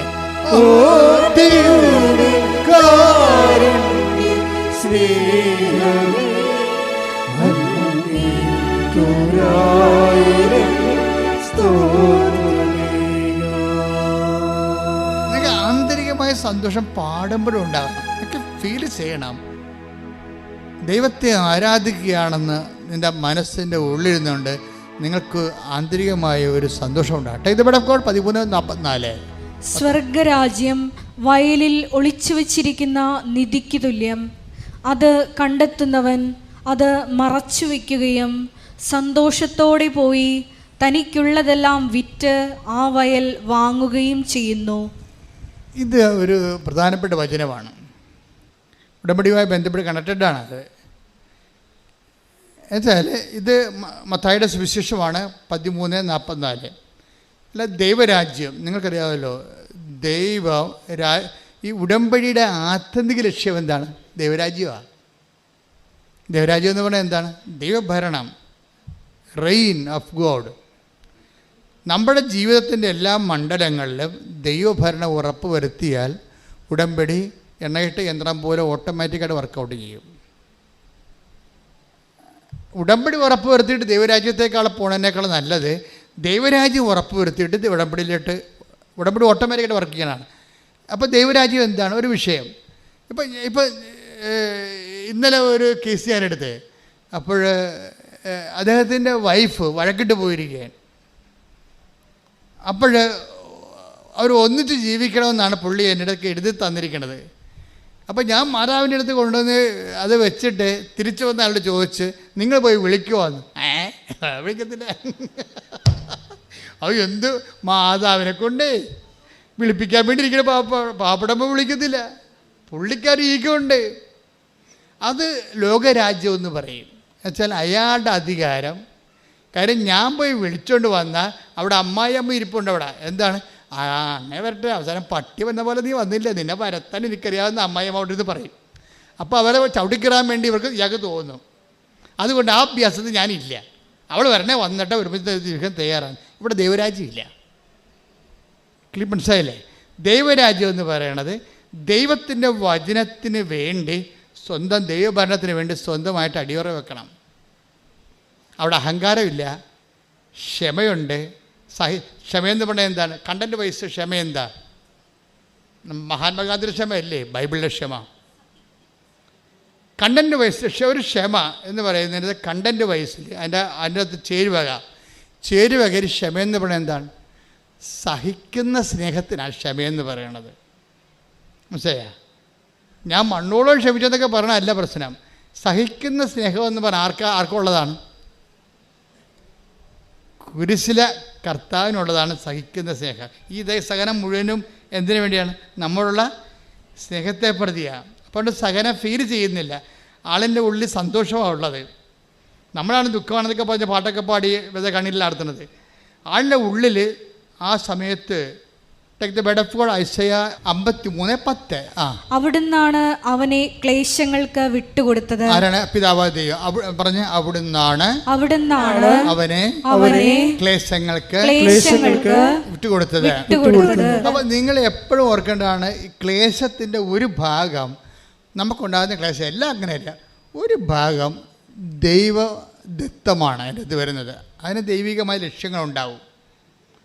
നമ്മളൊന്ന് മാറ്റി മറിച്ച് ദൈവ പൈതലായി എടുക്കാൻ വേണ്ടിയുള്ള ഒരു മോൾഡിങ്ങിൻ്റെ ഭാഗമായിട്ട് ചില സമയത്ത് ചില ഗിവൺ ആയിട്ടുള്ള ചില നമുക്ക് നൽകിയിട്ടുള്ള ചില തനത് ക്ലേശങ്ങളുണ്ടാകും. പറഞ്ഞോളൂ. പാപപരിഹാര ബലിയായി തന്നെ അർപ്പിക്കുമ്പോൾ അവൻ തന്റെ സന്തതി പരമ്പരയെ, അതായത് നമ്മളെയൊക്കെ ഓർത്തിട്ട് അവൻ്റെ സന്തതി പരമ്പരയാണ് ഈ കാലഘട്ടം 2000 കൊല്ലമായിട്ട് അവൻ്റെ രക്തത്തിൽ ജനിച്ചിട്ടുള്ള അവന് നാഥനും രക്ഷകനും ഏറ്റു പറഞ്ഞിട്ട് നിത്യതയ്ക്ക് വേണ്ടി അവൻ നേടിയെടുത്ത നിത്യതയ്ക്ക് അവകാശം ലഭിച്ച ദൈവ പൈതലേ, അതാണ് സന്തതി പരമ്പരയെ കാണുകയും ദീർഘായുസ് പ്രാപിക്കുകയും ചെയ്യും. അപ്പൊ അവൻ പ്രത്യാശ അർപ്പിക്കുകയും അവൻ്റെ വേദനയിൽ അവൻ ദീർഘായുസ് പ്രാപിക്കുകയും ചെയ്യണം. എന്നുവെച്ചാൽ ദീർഘായുസ് എന്ന് വെച്ചാൽ അവൻ്റെ ദീർഘായുസത്ത് ആയുസിൻ്റെ ദീർഘം എന്ന് വെച്ചാൽ ഉയർപ്പാണ് ഉദ്ദേശിക്കുന്നത്. അവൻ പീഡാനുഭവത്തിൻ്റെ സമയത്ത് തന്നെ തിരുവുദ്ധാനത്തിൻ്റെ ആന്തരിക സന്തോഷം അനുഭവിച്ചവനാണ് ക്രിസ്തു. കൈയടിച്ച് കർത്താവ്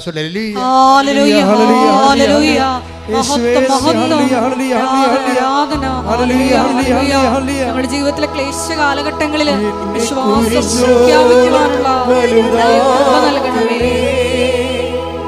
നിന്റെ സ്നേഹത്തിൻ നിറവാക്കണേ, എന്നെ കുരിശോളം വലുതാക്കണേ, നിന്റെ സ്നേഹത്തിൻ നിഴലാക്കണേ. പരിശുദ്ധ പരമദിവ്യകാരുണ്യത്തിന് ആരാധനയും സ്തുതിയും പുകഴ്ചയും ഉണ്ടായിരിക്കട്ടെ. അപ്പൊ എൻ്റെ മക്കൾ എപ്പോഴും ശ്രദ്ധിക്കേണ്ടതാണ്, ഈ ഐസയ 53:10 മറന്നു പോകരുത്. അതായത് നമ്മുടെ ക്ലേശങ്ങളിൽ തന്നെ ഓരോ ക്ലേശങ്ങളും തന്നെ നമ്മുടെ തിരുവുദ്ധാനത്തിൻ്റെ വിത്തുകൾ ഉൾപ്പെട്ടിട്ടുണ്ടത്. പക്ഷെ നിങ്ങൾ ക്ലേശങ്ങളെ ക്രിസ്തുവിൻ്റെ നാമത്തെ പ്രതി ദൈവസ്നേഹത്തോടെയാണ് ക്ലേശങ്ങളെ അക്സെപ്റ്റ് ചെയ്യേണ്ടത്. ആ ഒരു ഫോർമാറ്റ് തന്നെയാണ് ഈ 13:44 എന്താണ് 13:44 എന്താ പറയണത്? നിങ്ങൾ ദൈവരാജ്യം കണ്ടെത്തി കഴിഞ്ഞാൽ പിന്നെ എന്ത് ചെയ്യും? ദൈവരാജ്യം എന്ന് പറഞ്ഞത് ക്രിസ്തുവാണേ. അതായത് നമ്മുടെ ജീവിതം ഇപ്പം തന്നെ ഈ മനുഷ്യൻ കർത്താവിൻ്റെ നാമത്തെ പ്രതി ഞാൻ പോയി ജീവിത പങ്കായി വിളിച്ചുകൊണ്ട് വരും. അമ്മായിയമ്മെന്ന് പറഞ്ഞാലും നാളെ അവർ ഞാൻ വിളിച്ചുകൊണ്ട് വന്ന കാരണം ഭാര്യ ചില മുഷ്കത്തടമൊക്കെ വീട്ടിൽ കാണിക്കുക. ചില പെണ്ണുങ്ങളെ നിങ്ങളൊന്നും അല്ല കേട്ടോ, നിങ്ങൾക്ക് എന്നെ കണ്ണു പിടിച്ച് നോക്കേണ്ട കാര്യമില്ല. ചില പെണ്ണുങ്ങളെ നമ്മൾ വിളിച്ചുകൊണ്ട് പോയി കഴിഞ്ഞാൽ അവൾ വന്നാൽ പിന്നെ നമ്മുടെ തലയിൽ കയറിയിരിക്കും. അത് ഇയാൾക്കറിയാം, ചില പെണ്ണുങ്ങളുടെ സ്വഭാവമാണെന്നറിയാം. അപ്പോൾ അതുകൊണ്ട് അവൾ ഞാനേ വരട്ടെ, ഞാൻ സ്വീകരിച്ചോളാം, അപ്പോൾ അടങ്ങി ഒതുങ്ങി വീട്ടിൽ കഴിയുമല്ല എന്നാണ് ഇയാൾ പറയണത്. പക്ഷെ അതിനകത്ത് ദൈവരാജ്യമില്ല. ദൈവരാജ്യം എന്താണ്? ഇവളോ ഇവളുടെ അമ്മയോ ഇവൻ്റെ ജീവിതമോ ഇവളല്ല അതിൻ്റെ കക്ഷി ആരാണ്? ക്രിസ്തുവാണ്. ക്രിസ്തുവിനെ പ്രതി ഞാൻ പോകും. നാണം കെട്ടാലും ആക്ഷേപം സഹിച്ചാലും അത് ക്രിസ്തുവിൻ്റെ സഹനത്തിൻ്റെ കൂടെ വെക്കുമ്പോൾ ക്രിസ്തുവിൻ്റെ പുനരുദ്ധാനം ഞാൻ അവകാശിയാക്കും. കൈയടിച്ച് ശ്രദ്ധിക്കട്ടെ. ഹല്ലേലൂയ. ഹല്ലേലൂയ, ഹല്ലേലൂയ. മഹത്വം, മഹത്വം. ആരാധന, ആരാധന. ഹല്ലേലൂയ.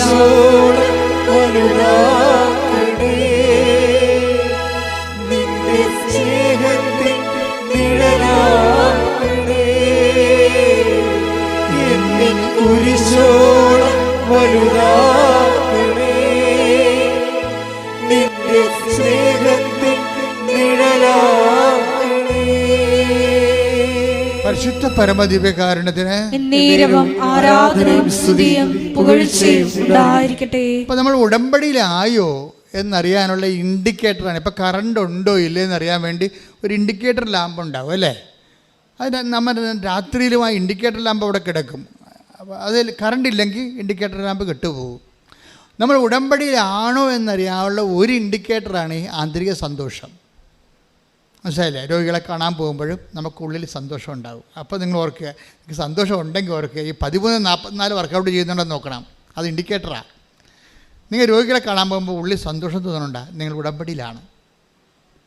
നിങ്ങൾക്ക് രോഗികളെ പത്രം കൊടുക്കാൻ പോകുമ്പോൾ നിങ്ങൾക്ക് സന്തോഷം തോന്നുന്നുണ്ടോ? കർത്താവിൻ്റെ നാമത്തെ എല്ലാവരും അറിയിക്കാൻ വേണ്ടി ദൈവം എന്നെ അപ്പോസ്തലന്മാരുടെ സ്ഥാനത്ത് തിരഞ്ഞെടുത്തല്ലോ കർത്താവേ, എൻ്റെ ആയുസ്സിൽ ഒത്തിരി സ്ഥലത്ത് അവസാനം വരെ നിന്നെ അറിയിക്കാൻ ഇതുപോലെ എന്നെ ഉപകരണമാക്കണമേ എന്ന് പ്രാർത്ഥിച്ചു പോകുന്ന 10,000 ആൾക്കാർ ഉടമ്പടിയിലുണ്ട്. അപ്പോൾ ചില ആൾക്കാർ ഈ വീട്ടിൽ നിന്ന് ഇറങ്ങുമ്പോൾ തന്നെ അങ്ങോട്ടും ഇങ്ങോട്ടും ഞാൻ കക്കാൻ പോണ പോലെ പത്രം കൊടുക്കാൻ പോണത്. അങ്ങനെ അവർ അവർ കാണും, അവർ പറയുമോ എന്ത് ദൈവമേ. അപ്പോൾ ഇങ്ങനെ ചങ്കിടിച്ചും ചുണ്ട് പറച്ചുമൊക്കെ പോകും. അപ്പോൾ നിങ്ങൾ you are not in covenant, നിങ്ങൾ ഉടമ്പടിയിലല്ല, ആന്തരിക സന്തോഷമില്ല, നിങ്ങൾക്ക് ഭാരമാണ്. ആന്തരിക സന്തോഷം വേണമെങ്കിൽ you must love of God. നിങ്ങൾ ആദ്യമേ ചെയ്യേണ്ടത് ദൈവസ്നേഹം വർദ്ധിക്കുക. പുതിയ ആൾക്കാർക്ക് വേണ്ടിയാണ് ഞാൻ പറയണത്. നിങ്ങൾ ആദ്യമേ ചെയ്യേണ്ടത്, നിങ്ങൾ എന്ത് ചെയ്താലും ദൈവസ്നേഹം വർദ്ധിപ്പിക്കണം. ദൈവസ്നേഹം വർദ്ധിപ്പിക്കാനുള്ള എളുപ്പ വഴിയുണ്ട്. എന്ത് ചെയ്യണമെന്ന് വെച്ചാൽ ചെയ്യണ കാര്യങ്ങളെല്ലാം അവൻ്റെ നാമത്തിൽ ചെയ്യണം. 10:42 എടുത്തേ, മത്തായി സുവിശേഷം. മത്തായി 10:42. ഈ ചെറിയവരിൽ ഒരുവന് ശിഷ്യന് എന്ന നിലയിൽ ഒരു പാത്രം വെള്ളമെങ്കിലും കൊടുക്കുന്നവന് പ്രതിഫലം ലഭിക്കാതിരിക്കുകയില്ലെന്ന് സത്യമായി ഞാൻ നിങ്ങളോട് പറയുന്നു. ഇത് മത്തായി ശ്ലീഹയുടെ സുവിശേഷമാണ്. ഇത് ലൂക്കിൻ്റെ ഒക്കെ പോകുമ്പോൾ കൃത്യമായിട്ട് പറയും, എൻ്റെ നാമത്തിൽ എന്ന് പറയും. ഈ ചെറിയൊരുവന് എൻ്റെ നാമത്തിൽ ഒരു ഗ്ലാസ് പത്രം വെള്ളം കൊടുക്കണവന് പ്രതിഫലം ലഭിക്കും. എന്താണ് ആ പ്രതിഫലം? ആ പ്രതിഫലം ദൈവസ്നേഹം തന്നെയാണ്. ശരിക്കും പറഞ്ഞാൽ അനുഭവിച്ച് നോക്കിയാൽ മനസ്സാകും. നമ്മൾ ചെയ്യുന്ന കാര്യങ്ങൾ ക്രിസ്തുവിൻ്റെ നാമത്തിലേക്ക് ആ നാമത്തിൽ ആണ് ചെയ്യണതെങ്കിലേ എന്നിട്ട് ദൈവസ്നേഹം വർദ്ധിപ്പിക്കാൻ വേണ്ടി നിങ്ങൾ കാഴ്ചവെക്കണം. നിങ്ങൾ ചെയ്യണ എന്താ സംഭവിച്ചു കഴിഞ്ഞാൽ നിങ്ങൾ ചെയ്യും. നിങ്ങൾ ചെയ്യണ കാര്യങ്ങൾ നിങ്ങൾ ചെയ്യണ ഇപ്പം നിങ്ങൾ ആശുപത്രിയിൽ പോണവരുണ്ട്. ഇപ്പം തന്നെ ഈ അനൂപ് വിജയൻ്റെ അടുത്ത് അനൂപ് വിജയൻ വീട്ടിൽ നിൽക്കുന്ന സമയത്ത് അയൽവാസി ഒരാൾ വീട്ടിൽ വന്ന് അപ്പോൾ അനൂപ് വിജയൻ്റെ അമ്മയോട് ചോദിക്കുന്നുണ്ട്, ആശുപത്രിയിൽ പോകണം, പക്ഷെ പൈസ ഒന്നും ഇല്ലാത്തതുകൊണ്ടാണ് പോകാതിരിക്കണത് എന്ന് പറയും. അപ്പോൾ അനൂപ് വിജയൻ അത് കേൾക്കും. കേട്ട് അവളുടെ മാല പണയം വെച്ച കാശ് കുറേ കൊണ്ടുവന്ന് ഇയാൾക്ക് കൊടുക്കും. ചേട്ടായി ആശുപത്രി പോകും എന്ന് പറയും. അവളെന്താ ചെയ്യണത്? അത് ക്രിസ്തുവിനുള്ള സ്നേഹത്തെപ്പെടുത്തി അവൾ ചെയ്യണത്. ക്രിസ്തുവിനുള്ള സ്നേഹത്തെപ്പെടുത്തിയാണ് ചെയ്യണത്. കാര്യം വെച്ചാൽ ഈ ചെയ്യണ കാര്യങ്ങൾ ദൈവസ്നേഹത്തോട് ചെയ്യണം. അനുവിജയൻ്റെ വിഷയം അതല്ല. അവളുടെ വിഷയം PSCക്ക് എഴുതിയിട്ടുണ്ട്. അവളുടെ ഏജ് ഓവറാകാൻ പോണേ. അവളെക്കാൾ എഴുതിയിരിക്കുന്ന ആൾക്കാരെല്ലാം ഹൈ റാങ്ക് ഉള്ളവരും അവരെക്കാൾ മെച്ചമായിട്ടുള്ള ആൾക്കാരാണ്. പക്ഷേ ഇവൾക്കിത് മാത്രമേ ആശ്രയിക്കാനുള്ളൂ. വേറെ ഒരു ഗതി പിടിക്കാൻ വേറൊരു ഓപ്ഷൻ ഇല്ല. അങ്ങനെ ഒരു ലിവിങ് ഓൺ ദി എഡ്ജ് എന്ന് പറഞ്ഞ പോലുള്ള ഒരു അറ്റത്ത് ജീവിക്കുന്ന ആളാണ്. വിധിയുടെ അറ്റത്ത് ജീവിക്കുന്ന ആളാണ്. അപ്പോൾ അവളെ സംബന്ധിച്ചിടത്തോളം പ്രധാനപ്പെട്ട പ്രാധാന്യം എന്താണ്? ഇയാൾക്ക് ഈ പണം കൊടുക്കുമ്പോഴും ദൈവമേ എങ്ങനെയെങ്കിലും എൻ്റെ PSCക്കൊന്ന് കരകയറ്റണം എന്നാണ് അവൾ പറയേണ്ടത്. പക്ഷെ അവളതല്ല പറയണത്, എന്നാൽ ദൈവസ്നേഹം നിറയ്ക്കണമേ. ഇതാണ് വിഷയം. ഈ കളികൾ അറിഞ്ഞില്ല എന്നുണ്ടെങ്കിൽ ഉടമ്പടി ലാഗ് ചെയ്യും. നിങ്ങളിപ്പോൾ പ്രവർത്തനം ചെയ്യണില്ല എന്നൊന്നും ഞാൻ പറയത്തില്ല. നിങ്ങൾ ചെയ്യുന്നുണ്ട്. അപ്പം നിങ്ങൾ പറയും ഇതെങ്ങനെയെങ്കിലും എന്ത് ചെയ്താലും എന്ത് തൊന്തരവ് ചെയ്താലും കുഴപ്പമില്ല, PR എൻ്റെ മകൾക്ക് PR കിട്ടിയാൽ മതി. ഇങ്ങനെ കുറേ പെരിച്ചാഴികളുണ്ട്. മിക്കവാറും ആളേന്ന് പുറത്തിറങ്ങാൻ പറ്റത്തില്ല. കാര്യം വെച്ചാൽ നിങ്ങൾ നിങ്ങളുടെ വയറ്റിപ്പിഴപ്പിന് വേണ്ടി മാത്രം ദൈവത്തെ ദുർവിനിയോഗിക്കുകയാണ്. ദൈവത്തിന് ഇവിടെ വലിയ ചാൻസൊന്നുമില്ല. അപ്പം അതെപ്പോഴും നമ്മൾ ശ്രദ്ധിക്കേണ്ടത്, ദൈവത്തിൻ്റെ മുമ്പിൽ തൂക്കാൻ നിന്ന് കൊടുക്കരുത്. കാര്യം ഞാൻ നിന്നെ തൂക്കി നോക്കി, മേനെ തെക്കൽ ബാർസൻ take the word of God. Daniel 5 ശ്രദ്ധിക്കട്ടെ. ഹല്ലേലൂയ ഹല്ലേലൂയ ഹല്ലേലൂയ ഹല്ലേലൂയ ഹല്ലേലൂയ യേശുവേ ഹല്ലേലൂയ ഹല്ലേലൂയ ഹല്ലേലൂയ ഹല്ലേലൂയ യേശുവേ സ്തുതി ഹല്ലേലൂയ. ദാനിയേൽ 5:25 മുതൽ 27 വരെ. ദാനിയേൽ 5:25. ആ ലിഖിതം ഇതാണ്: മേനെ തെക്കേൽ പാർസീൻ. ഇതാണ് അർത്ഥം: മേനെ, ദൈവം നിന്റെ രാജ്യത്തിൻ്റെ നാളുകൾ എണ്ണുകയും അതിൻ്റെ അവസാനം കുറിക്കുകയും ചെയ്തിരിക്കുന്നു. തെക്കേൽ, നിന്നെ തുലാസിൽ തൂക്കി കുറവുള്ളവനായി കണ്ടിരിക്കുന്നു. ദൈവം ഒരാളെ തൂക്കുമ്പോൾ കുറവുള്ളവനായി കാണപ്പെടരുത്. പിന്നെന്ത് ചെയ്യണം? ദൈവത്തിരുസന്നിധി തൂക്കമുള്ള അളവിടും തൂക്കമുള്ള ആൾക്കാരായിരിക്കണം. അളവും തൂക്കമുള്ള ആൾക്കാരാണെങ്കിൽ എന്ത് ചെയ്യണം? നിങ്ങൾ ദൈവത്തിന് വേണ്ടിയാണ് ഈ വിഷയങ്ങൾ ചെയ്യേണ്ടത്, ദൈവസ്നേഹത്തെ പ്രതി. അല്ലാതെ നിങ്ങൾ സ്വന്തം വയറ്റിപ്പഴപ്പിന് വേണ്ടി ചെയ്യുമ്പോൾ നിങ്ങൾ ദൈവം തൂക്കി നോക്കുമ്പോൾ ഇത് ചുമ്മാ വയറ്റിപ്പഴപ്പിന് വേണ്ടി നടക്കുകയാണ്. അതിപ്പോൾ ഇവിടെ നരകത്തിലാണ് അതിനുള്ള ചാൻസ് ഉണ്ടെങ്കിൽ നരകത്തിൽ പോയിക്കൊള്ളൊരു പ്രശ്നമില്ല. അവർക്ക് കാര്യം കണ്ടാൽ മതി. ഇതൊക്കെ ദൈവത്തെ അറിയാം. ഇവിടെ ഇപ്പോൾ ഉടമ്പടിയെങ്കിൽ ഉടമ്പടി.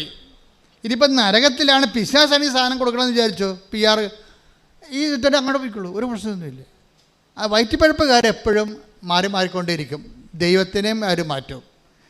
അപ്പം അങ്ങനെ വരുമ്പോൾ നിങ്ങളുടെ വിഷയത്തിനാണ് നിങ്ങൾക്ക് പ്രാധാന്യം എന്നുണ്ടെങ്കിൽ നിങ്ങൾക്ക് ഭാരം കുറഞ്ഞ പറഞ്ഞ പോലെ ഞാൻ നിന്നെ തൂക്കി നോക്കി, എന്തു പറ്റി? നീ ഭാരം കുറഞ്ഞവനായിട്ട് കാണപ്പെട്ടു. അതുകൊണ്ട് എന്താണ്? മേനെ തെക്കൽ വാർസിൻ, ഞാൻ നിൻ്റെ നാളുകളെ എണ്ണിയിരിക്കണമെന്ന്. പണിയല്ലേ, വെറുതെ വന്ന് പണി മേടിക്കേണ്ട വല്ല കാര്യമുണ്ട്? നിങ്ങൾ ദൈവത്തിന് പ്രാധാന്യം കൊടുക്കാതെയാണ് ജീവിതത്തെ സമീപിക്കണമെന്നുണ്ടെങ്കിൽ ആളുകൾ എണ്ണപ്പെട്ടിരിക്കുന്നതാണ്. അതായത് നീ ദൈവത്തിൽ നിന്ന് തെറിച്ചു പോകാനുള്ള സമയമായെന്ന്. കാര്യം ദൈവം കുറേ കഴിഞ്ഞാൽ പിന്നെ നിന്നെ അക്കോമഡേറ്റ് ചെയ്യത്തില്ല. കാര്യം എന്താ? ജഡിക വാസനയുള്ള ലോകസന്തതിയാണ്.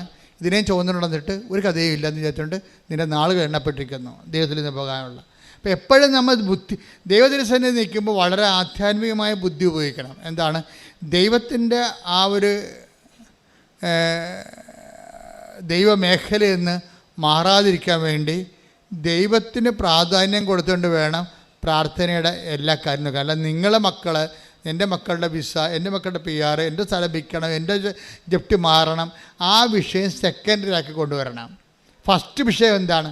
നിങ്ങൾ ദൈവസ്നേഹത്തിൽ വളർന്നിട്ട് ദൈവത്തിന് വേണ്ടി ജീവിക്കാൻ വേണ്ടി മാത്രം ആംബിയർ ആർജിക്കുന്നത് ഫസ്റ്റ് റിലേറ്റീവ് ആദ്യ തലത്തിൽ വരണം. പ്രാർത്ഥിക്കുക, കർത്താവേ കർത്താവേ, ഞാനും അങ്ങും തമ്മിലുള്ള ബന്ധത്തില് ഞാനും അങ്ങുമായുള്ള ബന്ധത്തില് സത്യസന്ധതയും വിശ്വസ്തതയും നിറവേറ്റിക്കൊണ്ട് ദൈവസ്നേഹത്തിനും ദൈവത്തിനും പ്രാധാന്യം കൊടുത്തുകൊണ്ട് കർത്താവേ, എന്റെ ആധ്യാത്മിക നിലവാരത്തെ അങ്ങ് ഉയർത്തണമേ. ശ്രുതികടെ ഹല്ലേലൂയ ഹല്ലേലൂയ ഹല്ലേലൂയ യേശുവേ ഹല്ലേലൂയ ഹല്ലേലൂയ. ആരാധന ആരാധന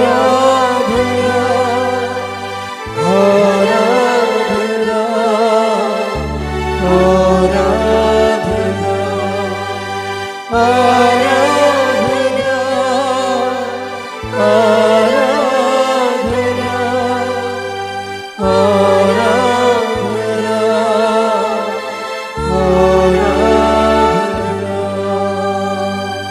അപ്പോൾ ബൈബിൾ വളരെ ശ്രദ്ധയോടെ പറയുന്ന വിഷയമാണ് യോഗ്യത, അർഹത.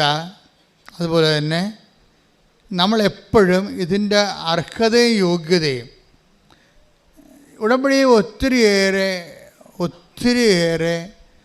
ഉപവിപ്രവർത്തനങ്ങളുണ്ട്, ഒത്തിരിയേറെ പ്രേക്ഷിത പ്രവർത്തനങ്ങളുണ്ട്. എന്തിനാ കാര്യം? അതിൻ്റെ ഉദ്ദേശം എന്താ? നിങ്ങൾ ചില ആൾക്കാർ, ഈ പ്രത്യേകിച്ച് 50 വയസ്സിന് മുകളിലുള്ള ആൾക്കാർ ഇതിപ്പോൾ അവരുടെ ഒന്നും ചെയ്യത്തില്ല. അവരെന്ത് ചെയ്യും?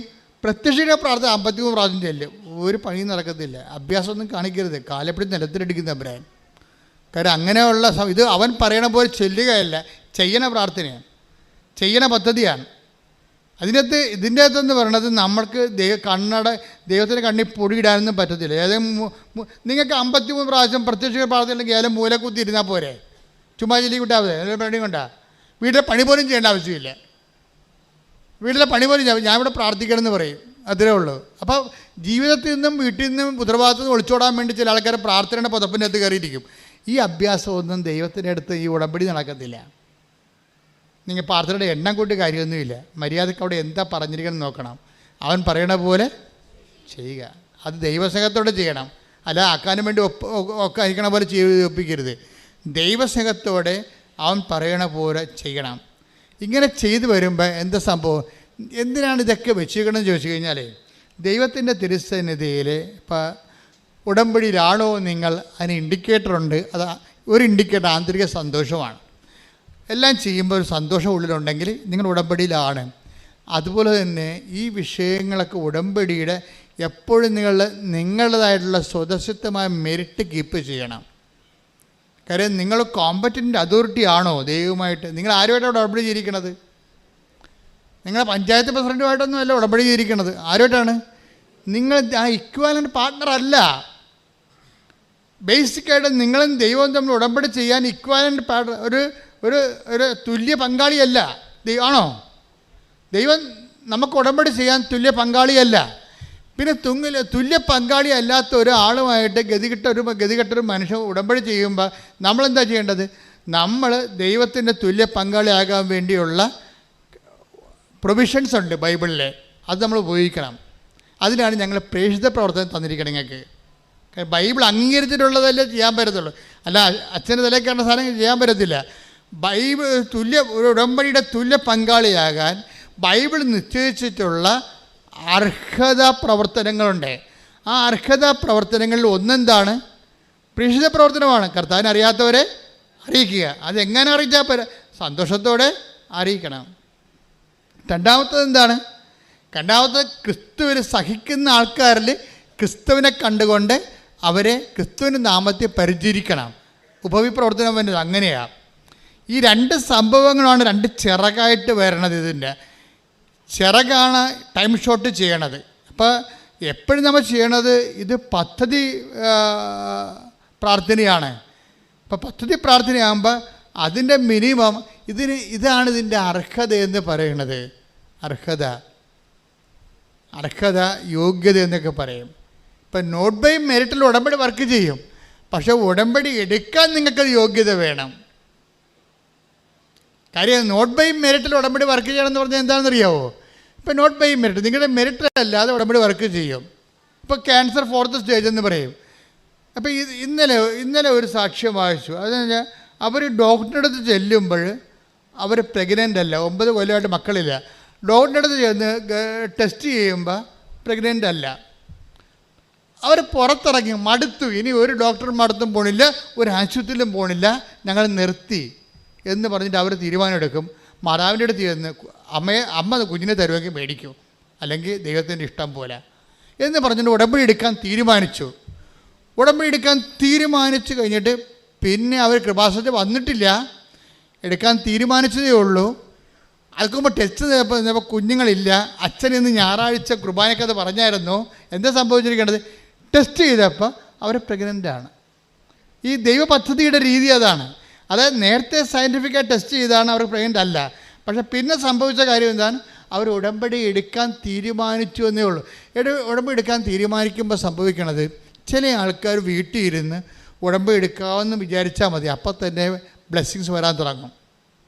അതിൻ്റെ കാരണം വെച്ച് കഴിഞ്ഞാൽ നിങ്ങൾ സത്യസന്ധരാണെന്നും ഉടമ്പടി വൃത്തിമേനായിട്ട് ചെയ്യുമെന്നും നിങ്ങൾ ദൈവതിരുസന്നിധിയിൽ ആത്മാർത്ഥതയോടെ ഇത് നിറവേറ്റുമെന്നും നിങ്ങൾ എടുക്കാൻ തീരുമാനിക്കുമ്പോൾ തന്നെ ദൈവത്തിന് അറിയാൻ പറ്റും.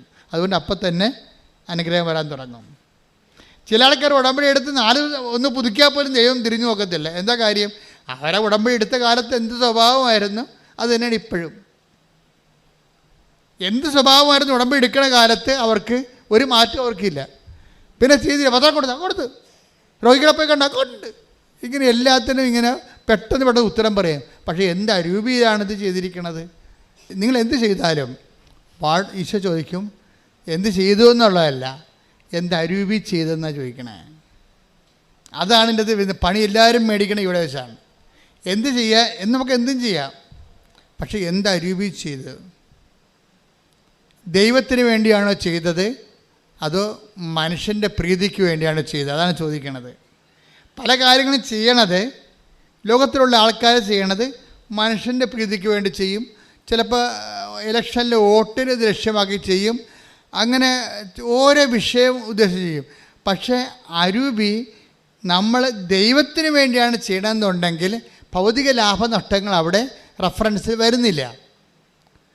ഭൗതിക ലാഭനഷ്ടങ്ങൾ നമുക്ക് ചിലപ്പോൾ നഷ്ടം തന്നെയായിരിക്കും ഉണ്ടാകണത്. പക്ഷേ നമ്മൾ ചെയ്തിരിക്കുന്ന ദൈവ മഹത്വത്തിനും ദൈവത്തിൻ്റെ വചനം ഉള്ളത് കൊണ്ടും വചനം അനുസരിക്കുന്നത് കൊണ്ടും അതുകൊണ്ട് ദൈവത്തെ മഹത്വപ്പെടുത്താൻ വേണ്ടിയാണെങ്കിൽ ഉടമ്പടിയിൽ എപ്പോഴും നമ്മൾ ചെയ്യുമ്പോൾ ആ ഫോർമാറ്റാണ് ഉപയോഗിക്കണം. എന്താണ്? നമ്മൾക്കല്ല കർത്താവ് അങ്ങയുടെ തിരുനാമത്തിന് ടേക്ക് ദ ബെഡ് ഓഫ് സങ്കീർത്തനം. ഞങ്ങൾക്കല്ല കർത്താവ് അങ്ങയുടെ തിരുനാമത്തിന് ടേക്ക് ദ ബെഡ് ഓഫ് ശ്രുതികട. ഹല്ലേലൂയ ഹല്ലേലൂയ ഹല്ലേലൂയ ഹല്ലേലൂയ യേശുവേ നന്ദി. ഹല്ലേലൂയ ഹല്ലേലൂയ ഹല്ലേലൂയ ഹല്ലേലൂയ ഹല്ലേലൂയ ഹല്ലേലൂയ യേശുവേ സ്തുതി. Hallelujah hallelujah. 115-ാം സങ്കീർത്തനം 1-ാം തിരുവചനം. സങ്കീർത്തനം 115:1. ഞങ്ങൾക്കല്ല കർത്താവേ, ഞങ്ങൾക്കല്ല. പറഞ്ഞേ ഞങ്ങൾക്കല്ല കർത്താവേ, ഞങ്ങൾക്കല്ല കർത്താവേ, ഞങ്ങൾക്കല്ല അങ്ങയുടെ കാരുണ്യത്തെയും വിശ്വസ്തതയെയും പ്രതി അങ്ങയുടെ നാമത്തിനാണ് മഹത്വം നൽകപ്പെടേണ്ടത്. മഹത്വം നമുക്ക് കിട്ടാതെ ദൈവനാമത്തിൽ കൊടുക്കുന്ന പ്രവൃത്തികളാണ് ദൈവാത്മാവിനാണ് നയിക്കപ്പെടുന്നത്. മനസ്സിലായില്ലേ? നമ്മൾക്കാണ് അതിൻ്റെ മഹത്വം കിട്ടണമെന്നുണ്ടെങ്കിൽ നമ്മൾ മനുഷ്യാത്മാവിലാണ് നയിക്കപ്പെടുന്നത്. അപ്പം നമ്മൾ മനുഷ്യൻ്റെ മക്കളും സ്റ്റാറ്റസ് കോ ഇപ്പോഴുള്ള നിലവാരം നിൽക്കുകയുള്ളൂ. നമ്മുടെ നിലവാരം ഉയർത്തണമെന്നുണ്ടെങ്കിൽ നമ്മൾ ദൈവത്തിൻ്റെ മക്കളാകണം. ദൈവത്തിൻ്റെ മക്കളാണെന്നുണ്ടെങ്കിൽ ദൈവാത്മാവിനാൽ നയിക്കപ്പെടണം. റോമ 8:14. ദൈവാത്മാവിനാൽ നയിക്കപ്പെടുന്നവരെല്ലാം ദൈവാത്മാവിനാൽ നയിക്കപ്പെടുന്നവരെല്ലാം ദൈവത്തിന്റെ പുത്രന്മാരാണ്. ദൈവത്തിൻ്റെ അരൂപിയാണ് നമ്മൾ നയിക്കേണ്ടത്. ദൈവത്തിൻ്റെ അരൂപി എന്താണ്? സങ്കീർത്തനം 115:1. ഞങ്ങൾക്കല്ല കർത്താവേ, ഞങ്ങൾക്കല്ല. പിന്നെ എന്താണ്?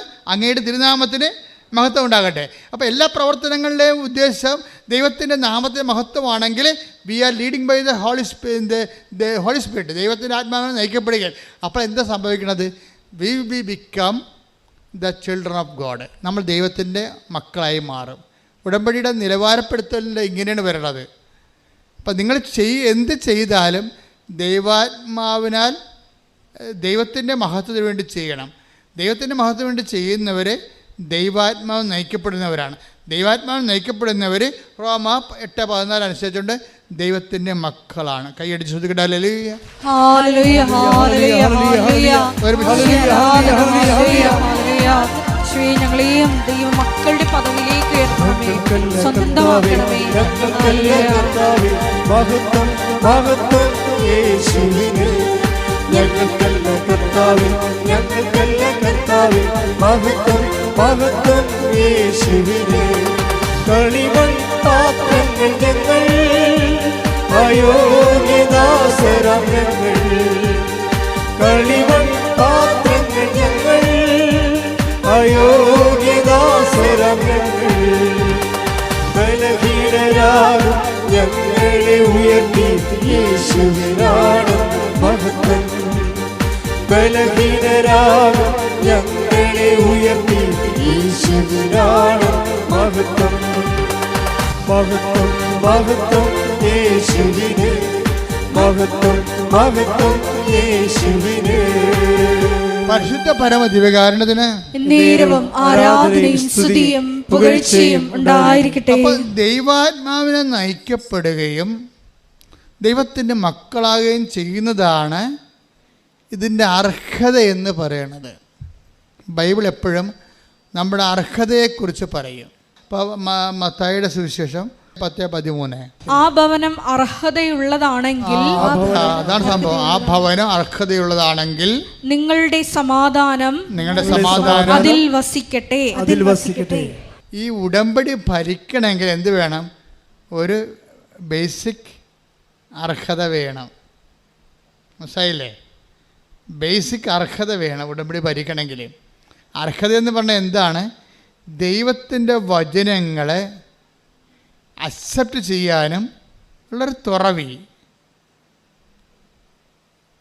ഈ തുറവി എന്തുമാത്രം ഗ്രഡേഷൻസ് ഉണ്ട്, അതനുസരിച്ചാണ് ഹാർവസ്റ്റിംഗ് റേഷ്യോ പോണത്. ഓരോരുത്തർ ഓരോ രീതിയിലാണ്. ചില സിമ്പിളായിട്ടുള്ള വചനങ്ങളൊക്കെ ചില ആൾക്കാർ അക്സെപ്റ്റ് ചെയ്യും. ഇത്തിരി കട്ടിയുള്ള വചനങ്ങൾ വരുമ്പോൾ അവർ നമ്മുടെ ഈ മണ്ണിൽ കൂടി പോണ വണ്ടി പോലെ പമ്മി നിൽക്കും. അതിന് ബൈബിൾ പറയണത് കേൾക്കാൻ ചെവിയുള്ളവൻ കേൾക്കട്ടെ എന്നാണ്. കേൾക്കാൻ ചെവിയുള്ളവൻ 13:9 ശ്രുതികട. ഹല്ലേലൂയ, ഹല്ലേലൂയ, ഹല്ലേലൂയ, ഹല്ലേലൂയ. യേശുവേ നന്ദി. ഹല്ലേലൂയ, ഹല്ലേലൂയ. 13:9 ചെവിയുള്ളവൻ കേൾക്കട്ടെ. ചെവിയുള്ളവൻ കേൾക്കട്ടെ. അപ്പോൾ നമ്മൾ ചെവിയുണ്ട്, എനിക്ക് ചെവി കുഴപ്പമൊന്നുമില്ല എന്ന് പറയും. ഞാൻ അങ്ങനെ ഒരു ചെവി കേൾക്കണ ഉപകരണം വെച്ച് നടക്കുകയല്ല. ജന്മന എനിക്ക് ചെവിയുള്ള ആളാണ്. ബൈബിൾ അംഗീകരിക്കുക, നിൻ്റെ ഈ ചെവി അംഗീകരിക്കത്തില്ല. ബൈബിള് 13:9 പറഞ്ഞിരിക്കുന്ന കേൾക്കാൻ ചെവി എന്ന് പറയുന്നത് കർത്താവിൻ്റെ വചനങ്ങളെ അനുസരിക്കാനുള്ള കപ്പാസിറ്റിയാണ്, അർഹത. ഇതിന് അർഹത എന്ന് പറയുന്നത്. എൻ്റെ മക്കളെ, നിങ്ങളുടെ ഇപ്പം ചിലർ പറയില്ല, അതായത് ഇപ്പം ഞാൻ ചില ഈ ആൾക്കാരെ വരുന്ന ചില ക്യാൻസർ കല്യാണക്കാരോട് പറയും, മോനെ 27 മുതൽ 54 വരെ ദിവസങ്ങൾ ഓക്കെ വന്ന് സാക്ഷ്യം പറഞ്ഞോളാൻ പറയും. എന്താ കാര്യം? അതൊരു മെസ്സേജാണ്. അല്ലെങ്കിൽ അവർ പറയും ലിവറിന് കേടാണ്, വയറിൽ വെള്ളം കുത്തിയെടുക്കുകയാണ്, ഒരു ദിവസം 1 ലിറ്റർ കുത്തിയെടുക്കുമെന്ന് പറയുമ്പോൾ, അപ്പോൾ അവരുടെ തലയിൽ പറയും സാക്ഷ്യം പറഞ്ഞു കേട്ടാന്ന് പറയും. എന്താ കാര്യം? ഒരു അഭിവാദനം മതി. ശരിക്കും പറഞ്ഞാൽ ഒരു അഭിവാദനം, നീ സൗഖ്യമാകട്ടെ എന്ന് ഈ വചനത്തിൻ്റെ ഒരു പ്രശ്നം എന്ന് പറയുന്നത്, വചനവും സാധാരണ ഈ പത്രവാർത്തയില്ലേ, വാർത്തകളിലൊക്കെ വരുന്ന വചനമില്ലേ, അതും നമ്മൾ പത്രവാർത്ത വായിക്കും, ബൈബിൾ വായിക്കും. ഡിഫറൻസ് എന്താണെന്ന് നിങ്ങൾ അറിയണം. ഒന്നാമത്തതിൽ പത്രവാർത്ത നമ്മൾ വായിച്ച് മാറ്റുന്നു. ആ വാർത്ത കഴിയുമ്പോൾ ആ വാർത്ത കഴിഞ്ഞു. അപ്പോൾ കഴിയുമ്പോൾ അത് പിന്നെ പാസ്റ്റ് ടെൻസായി മാറുമ്പോൾ അത് ചത്തുപോകും. ആ വാർത്ത ചത്തുപോകും, ആ ന്യൂസ് ചത്തുപോകും, പ്രസക്തമല്ലാതെ വരും. പക്ഷേ ദൈവവചനം അങ്ങനെയല്ല. ഇത് കാലം ചെല്ലുന്തോറും ഇത് പ്രസക്തി കൂടിക്കൊണ്ടേയിരിക്കും. അതുകൊണ്ട് കർത്താവ് 21:34 പറയണത്, ആകാശം മാറിയാലും protect the word of God, ഭൂമി മാറിയാലും ഞാൻ നിങ്ങളോട് പറഞ്ഞ വചനത്തിന് അത് അതിൻ്റെ പ്രസക്തി ആയിരിക്കും എന്നാണ്. മറ്റെല്ലാ വാർത്തകളെല്ലാം ടൈം കഴിയുമ്പോൾ ചത്തുപോകും. ഇറലവൻ്റായി പോകുക. ചത്തു പോകുന്ന വെച്ച് കഴിഞ്ഞാൽ വാർത്ത ചത്തു കഴിഞ്ഞാൽ വാർത്ത പ്രസക്തമല്ല. ഇപ്പം നമുക്ക് ഇപ്പോൾ ഈ കഴിഞ്ഞ ഇലക്ഷനിൽ കുറേ ആൾക്കാർ ജയിച്ചു, ഇപ്പം അത് വാർത്തയല്ല, it is over, it is dead and gone, അപ്രസക്തമായിപ്പോയി. കാര്യം അവർ ഭരണത്തിലും കയറിയ ആൾക്കാർ, പ്രതിപക്ഷത്തും കയറിയ ആൾക്കാർ, തീർന്നു, ചാപ്റ്റർ ഇസ് ക്ലോസ്ഡ്. പക്ഷേ ദൈവവചനം അങ്ങനെയല്ല. ദൈവവചനം എന്താ? ഓരോ വചനവും ഓരോരുത്തർക്കും ഓരോരോ ദൈവ മനസ്സ് കൈമാറിക്കൊണ്ട് അതിങ്ങനെ കാലത്തിനൊപ്പം സഞ്ചരിച്ചുകൊണ്ട് പ്രസക്തമായിക്കൊണ്ടേയിരിക്കും. അതാണ് ഈശോ പറയണത്. ആകാശം മാറാം, ടൈം ചേഞ്ച് ചെയ്യും, ഭൂമി മാറാം, സ്പേസ് പോകും, സ്പേസ് ആൻഡ് ടൈം ചേഞ്ച് ചെയ്യും. Take the word of God.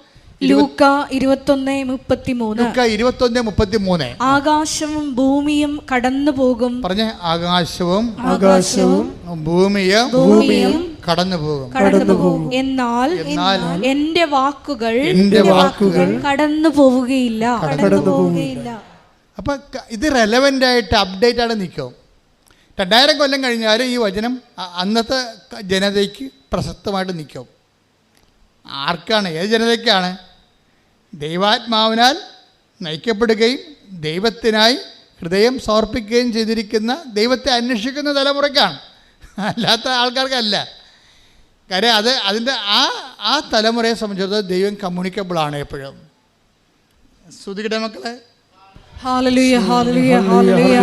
യേശുവേ ആരാധന, മഹത്വം, മഹത്വം, ആരാധന, ആരാധന, ഹല്ലേലൂയ. യേശുവേ ആരാധന, ഹല്ലേലൂയ. കഴിഞ്ഞ ദിവസങ്ങളിൽ ലിഷ എന്നും പറഞ്ഞ് ഒരു മോള് സാക്ഷ്യം പറഞ്ഞായിരുന്നു. ലിഷ ജംഗ്ഷൻ കവനൻ്റിലാണ് ആള്. കാര്യം കമ്മ്യൂണിക്കേഷനുണ്ട് ദൈവവുമായിട്ട്. ഇത് കവനത്തെ ഉടമ്പടിയിലാണ് ദൈവമായിട്ട് കമ്മ്യൂണിക്കേഷനുണ്ട്, അതായത് സംഭാഷണമൊക്കെ ഉണ്ട്.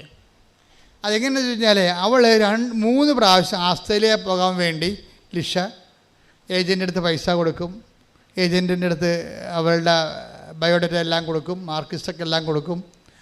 3 പ്രാവശ്യവും ആദ്യം കൊടുത്തു, അത് ക്യാൻസലായി.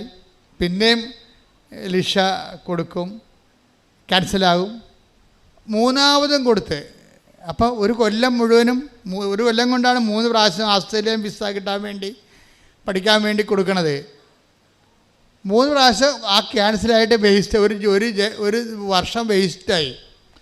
വേസ്റ്റ് കഴിഞ്ഞപ്പോൾ അവർക്ക് ഭയങ്കര സങ്കടമായി. എന്താ വേസ്റ്റാകാൻ കാരണം വെച്ച് കഴിഞ്ഞാൽ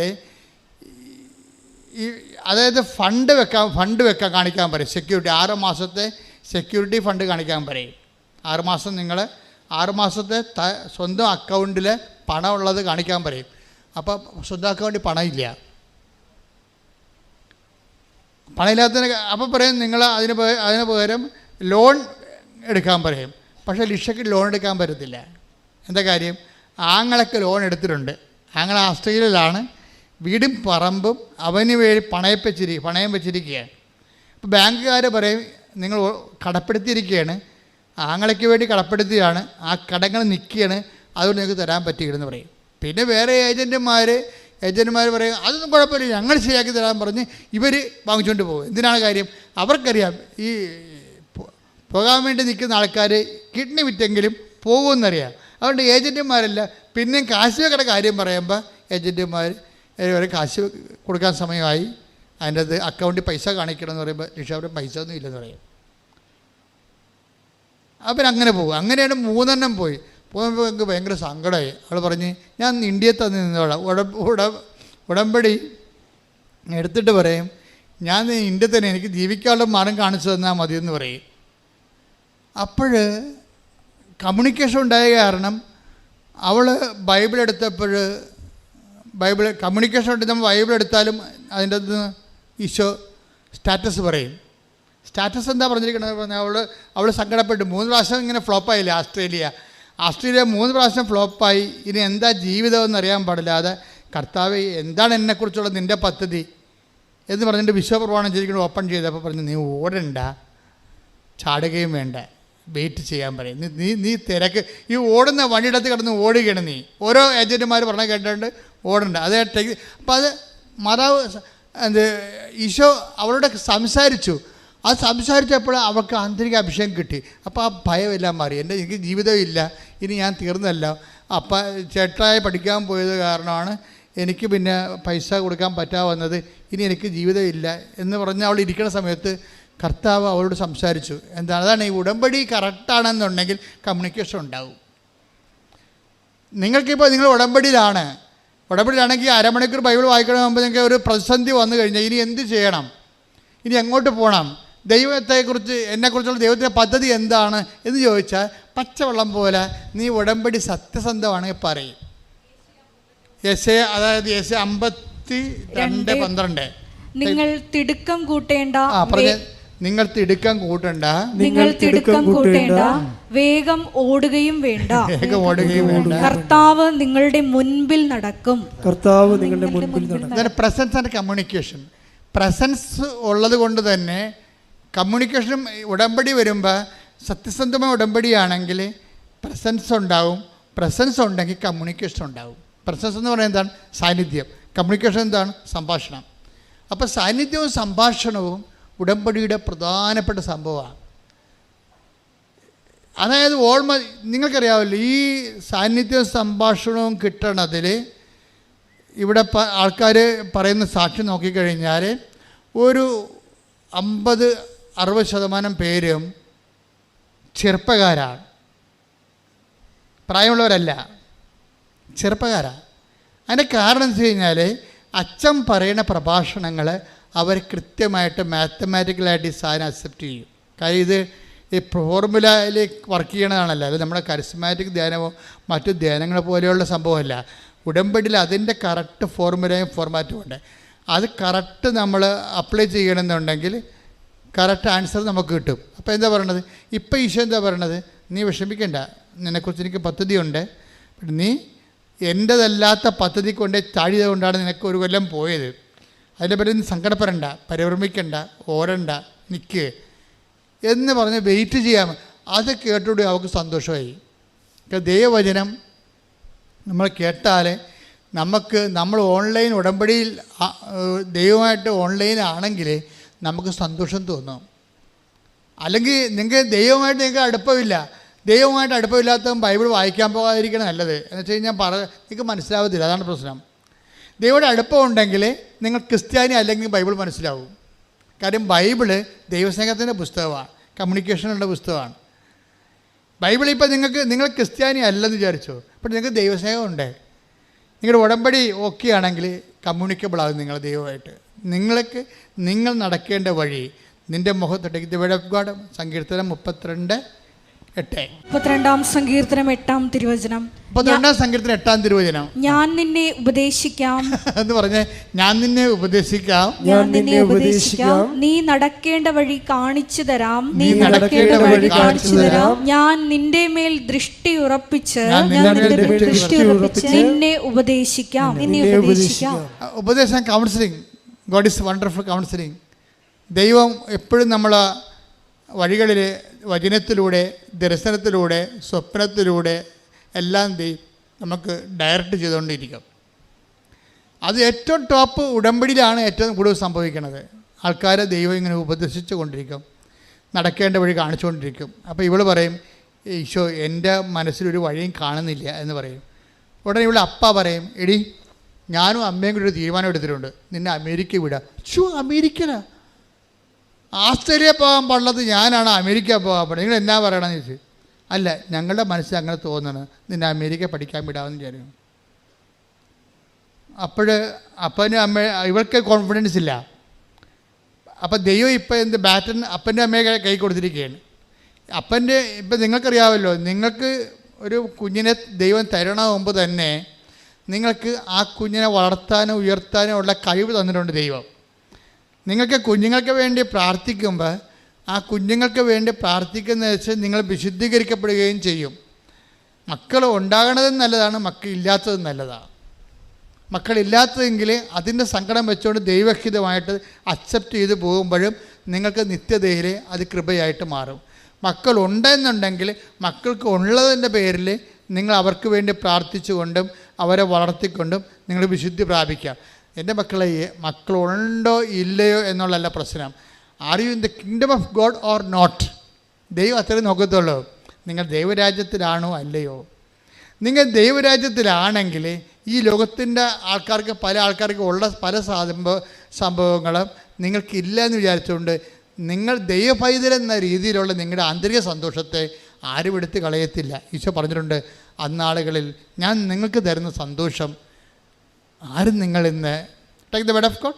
യോഹന്നാൻ 16:22. 16:22. അതുപോലെ നിങ്ങളും ദുഃഖിതരാണ്, എന്നാൽ ഞാൻ വീണ്ടും നിങ്ങളെ കാണും, അപ്പോൾ നിങ്ങളുടെ ഹൃദയം സന്തോഷിക്കും, നിങ്ങളുടെ ആ സന്തോഷം ആരും നിങ്ങളിൽ നിന്ന് എടുത്തു കളയുകയുമില്ല. ഈശോയുടെ വാഗ്ദാനങ്ങൾ ഒന്നാണ് എടുത്തു കളയാത്ത സന്തോഷം. എടുത്തു കളയാത്ത സന്തോഷം, ആർക്കും എടുത്തു കളയാൻ പറ്റുന്ന സന്തോഷം, ആന്തരികമായ സന്തോഷമാണ്. ഈ സന്തോഷമാണ് നമ്മൾ നേരത്തെ കണ്ടത്. മത്തായിയുടെ സുവിശേഷം നമ്മൾ കണ്ടില്ലേ, 13:44. അതും ഈ യോഹന്നാൻ 16:22 ലിങ്ക് ചെയ്യേണ്ടതാണ്. എടുത്തു കളയാനാവാത്ത സന്തോഷം എന്നുവെച്ചാൽ, എടുത്തു കളയാച്ചാൽ മരണത്തിനോ ജീവനോ അതുപോലെ തന്നെ ഈ ലോകത്തുള്ള അവസ്ഥകൾക്കോ രോഗങ്ങൾക്കോ പീഡനങ്ങൾക്കോ എടുത്തു കളയാൻ പറ്റുന്ന സന്തോഷമാണ് ആന്തരിക സന്തോഷം ഈശോ നൽകണത്. അപ്പോൾ നിങ്ങളെപ്പോഴും ചെയ്യേണ്ട ഒരു കാര്യം, ഈ അഭിഷേക സന്തോഷത്തിന് വേണ്ടി എപ്പോഴും ഒരു ആധ്യാത്മികതയിലെ പ്രധാനപ്പെട്ട ഒരു സംഭവമാണ് ആന്തരിക അഭിഷേക സന്തോഷം. അതിനാണ് ഈ ഇഷ്യൂസൊക്കെ എല്ലാം ഡെവലപ്പ് ചെയ്ത് വരുമ്പോഴും ഇതിൻ്റെ പിന്നിൽ ദൈവം തരാൻ ഉദ്ദേശിക്കുന്നത് അതാണ്. നമ്മൾ ചോദിക്കണത് ഭൗതികമായ വിഷയമായിരിക്കാം, പക്ഷേ ഈ ഭൗതികമായ വിഷയം എത്തിച്ചേരണതിനുള്ളിൽ ദൈവം നിങ്ങളെ ആന്തരികമായ സന്തോഷത്തിൽ ഉറപ്പിച്ച് നിർത്തും. അങ്ങനെയാണ് മനുഷ്യാത്മാവ് കൃപയിൽ വളരണതും മഹത്വം പ്രാപിക്കണതും. നമ്മൾ ലോകത്തിൻ്റെ ആവശ്യങ്ങൾക്ക് വേണ്ടിയാണ് ദൈവത്തെ സമീപിക്കത്തുള്ളൂ, ദൈവത്തിന് അറിയാം.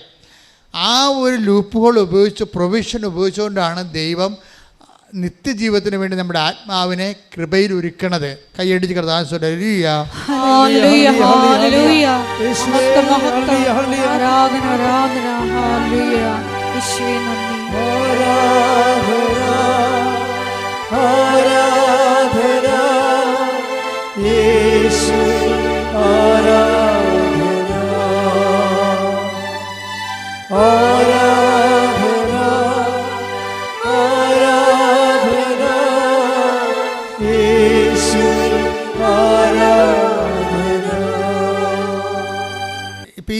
നീ ഓടണ്ട, ധൃതിക്ക് ഓടണ്ട, നീ വ്യഗ്രത കാണിക്കേണ്ടതെന്ന് അവളോട് കമ്മ്യൂണിക്കേറ്റ് ചെയ്തപ്പോൾ ഇവൾ ഓക്കെ ആയി.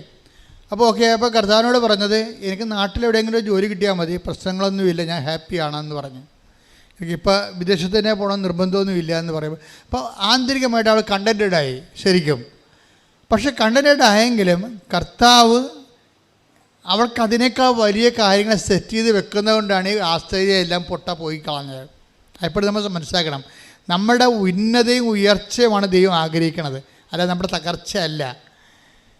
അപ്പോൾ അവൾ പിന്നെ അപ്പനിലൂടെയാണത് വർക്കൗട്ട് ചെയ്ത് പറഞ്ഞത്. അപ്പം പറയും, മോളെ ഞാനും അമ്മയും കൂടി നിന്നെ അമേരിക്ക വിടാൻ തീരുമാനിച്ചു. അപ്പോൾ പറഞ്ഞു, ഞാൻ എൻ്റെ പരീക്ഷയ്ക്ക് പാസ്സാവും. ആസ്ട്രേലിയയിൽ തന്നെ എനിക്ക് കുറിച്ച് പറഞ്ഞ വരുന്നത് പരീക്ഷ, അമേരിക്ക പരീക്ഷ എങ്ങനെ പാസ്സാകുന്നത്? ഇല്ല, അതൊക്കെ നമുക്ക് ഉടമ്പടി നീ എടുത്തിട്ടില്ലേ, ബാക്കി അമ്മ നോക്കട്ടെന്ന് പറഞ്ഞ് ഞങ്ങൾ മൂവ് ചെയ്യണമെന്ന് പറഞ്ഞു. അപ്പോൾ അവർ അമേരിക്കൻ വിസ ട്രൈ ചെയ്ത്, അത് കിട്ടാൻ വലിയ പാടാണല്ലോ. പക്ഷെ അത് കിട്ടാൻ പാടാകുന്ന മനസ്സിലാക്കിയിട്ട് ഇവൾ അമ്മയോട് പറയും, മാതാവിനോട്, പരിശുദ്ധ അമ്മയോട് പറയും, അമ്മേ എനിക്ക് ഞാൻ ഉള്ള കാര്യം പറയാമല്ലോ, എനിക്കിതൊന്നും പറ്റത്തില്ല, എനിക്ക് അവിടെ ഇൻ്റർവ്യൂ ഒന്നും പറ്റത്തില്ല. എനിക്ക് ആസ്ട്രേലിയയിൽ തന്നെ പോയിട്ട് ഞാൻ ഭയങ്കര വെള്ളം കുടിച്ച്, അപ്പോൾ ഇവരുടെ ഈ അമേരിക്കൻസിൻ്റെ ഇൻ്റർവ്യൂ ടഫാണ്, അപ്പോൾ അതെനിക്ക് പറ്റത്തില്ല. പക്ഷേ ഞാൻ കുറേ സാക്ഷ്യം കേട്ടിട്ടുണ്ട് അമ്മേ നീ ചെയ്തത്, നീ ഇൻ്റർവ്യൂവിനൊക്കെ വരുമെന്നൊക്കെ ഞാൻ കേട്ടിട്ടുണ്ട്. അങ്ങനെ വല്ലതും ചെയ്താൽ മാത്രമേ എനിക്കതിൻ്റെ അകത്ത് ഹോപ്പുള്ളെന്ന് പറയും. മാതാവിനോട് സംസാരിക്കുന്ന രീതി കണ്ടില്ലേ, എന്ത് രസമാണ് സംസാരിക്കണൊക്കെ. അതായത് ഞാൻ കുറേ സാക്ഷ്യം കേട്ടിട്ടുണ്ട് അമ്മേ, ഇൻ്റർവ്യൂവിൻ്റെ സമയത്ത് നീ അവിടെ വരുമെന്നൊക്കെ ഞാൻ കേട്ടിട്ടുണ്ട്, അങ്ങനെ വല്ല പരിപാടിയൊക്കെ നടന്നാൽ മാത്രമേ എനിക്കിതിനകത്ത് ഹോപ്പുള്ളെന്ന് പറയും. എന്നിട്ട് ഇവളും ഈ ഫയൽ മാതാവിനെ ഏൽപ്പിക്കും. അമേരിക്കൻ ഇൻ്റർവ്യൂവിൻ്റെ സമയത്ത് പിറ്റേ ദിവസം ഇൻ്റർവ്യൂ വരണ സമയത്ത് ഇതൊക്കെ പെട്ടെന്ന് ഇനി സ്പീഡപ്പാണ്. ആസ്ട്രേലിയക്ക് ഉള്ള അത്രയും പ്രശ്നങ്ങൾ പോലും അമേരിക്കയ്ക്ക് ഇവർക്ക് വരുന്നില്ല. അത് ഫെദർ ടച്ച് പവർ സ്റ്റിയറിങ്ങിന് പോവുകയാണ്, ഇടിപെട്ട് പോക്കാണ് പോകുന്നത്. ഇവളുടെ കയ്യിൽ നിന്നും വിട്ടുപോയിക്കുകയാണ്, എല്ലാം സ്പീഡായിട്ട് അടക്കുകയാണ്. അതായത് ദൈവഹിതമാണ് ടകടാന്ന് ഈ സംഭവം നടക്കുകയും. അപ്പോൾ ഉടനെ അവസാനം ഇൻ്റർവ്യൂവിന് കോൾ ഫോറായി. എല്ലാവർക്കും ഹൈദരാബാദ് കിട്ടി. അവരൊക്കെ എല്ലാം വിസ നിഷേധിച്ച്. അപ്പോൾ ഇവർക്ക് കിട്ടിയ ന്യൂഡൽഹിയിലാണ്. അപ്പോൾ ഹൈദരാബാദിലെ വിസ നിഷേധിച്ച് കഴിഞ്ഞപ്പോൾ തന്നെ ഇവർക്ക് മനസ്സിലായി ഹൈദരാബാദിൽ കിട്ടുന്നില്ല, ഇനിയിപ്പോൾ ന്യൂഡൽഹി പണ്ടേ പോവുകയാണ്. അപ്പോഴാണ് ഇവിടെ പറയണത്, അമ്മേ ഞാൻ ന്യൂഡൽഹിയിലോട്ട് പോവുകയാണ്. അപ്പം അമ്മ അവിടെ വന്നാൽ മാത്രമേ ഇതിനകത്ത് എനിക്ക് ഹോപ്പുള്ളൂ. ഉടനെ ഇവിടെ ന്യൂഡൽഹി ചെല്ലും. എൻ്റെ ഇൻ്റർവ്യൂവിൻ്റെ സമയത്ത് അവിടെ മാതാവിനെ പോലെ ഒരു ചേച്ചി അവിടെ ഇരിക്കും. ഇവളെ കണ്ടപ്പോൾ തന്നെ ചിരിക്കാൻ തുടങ്ങി. ഇവളെ കണ്ടപ്പോൾ തന്നെ മദാമ്മയ്ക്ക് ഇഷ്ടമായി. മദാമ്മ എന്തിനും അപ്പനെക്കുറിച്ച് അമ്മയെക്കുറിച്ചും ഇവളുടെ ലൈഫിനെക്കുറിച്ചൊക്കെ ചുമ്മാ കാഷ്വലായിട്ട് ചുമ്മാ കളി വർത്താനം പറഞ്ഞുകൊണ്ടിരുന്ന് 5 മിനിറ്റ് കഴിഞ്ഞപ്പോൾ പറയും യുവർ വിസ ഈസ് സാങ്ഷൻ എന്ന് പറയും. ഞാനും ഈ വിസ ഇൻ്റർവ്യൂ പലയിടത്ത് പോയിട്ടുള്ളതാണ്. എന്ത് തലവേദന പിടിച്ച പരിപാടി എന്താണെന്നറിയാമോ? ഒരു ദിവസം മുഴുവൻ പരിപാടിയാണത്. അപ്പോൾ ഇത് പെട്ടെന്ന്, അതായത് ദൈവം അപ്പോൾ അമ്മ തന്നെ അവിടെ വന്നു. അവൾ പറഞ്ഞത് ശരിയാണ്. കമ്മ്യൂണിക്കേഷൻ്റെ രീതി അതാണ്. അമ്മ തന്നെ ഓൺ ദി സ്പോട്ടിൽ വന്നിട്ട് ഒരു ചോദ്യം പോലും ചോദിക്കാൻ അനുവദിക്കാതെ ആ വിഷയം സെറ്റായി കൊടുക്കും. ഇതിന് ലൈറ്റ് വെയ്റ്റിംഗ് എന്ന് പറയും. ഉടമ്പടിയിലുള്ളൊരു പ്രതിഭാസമാണ് ഭാരച്ചുരുക്കം.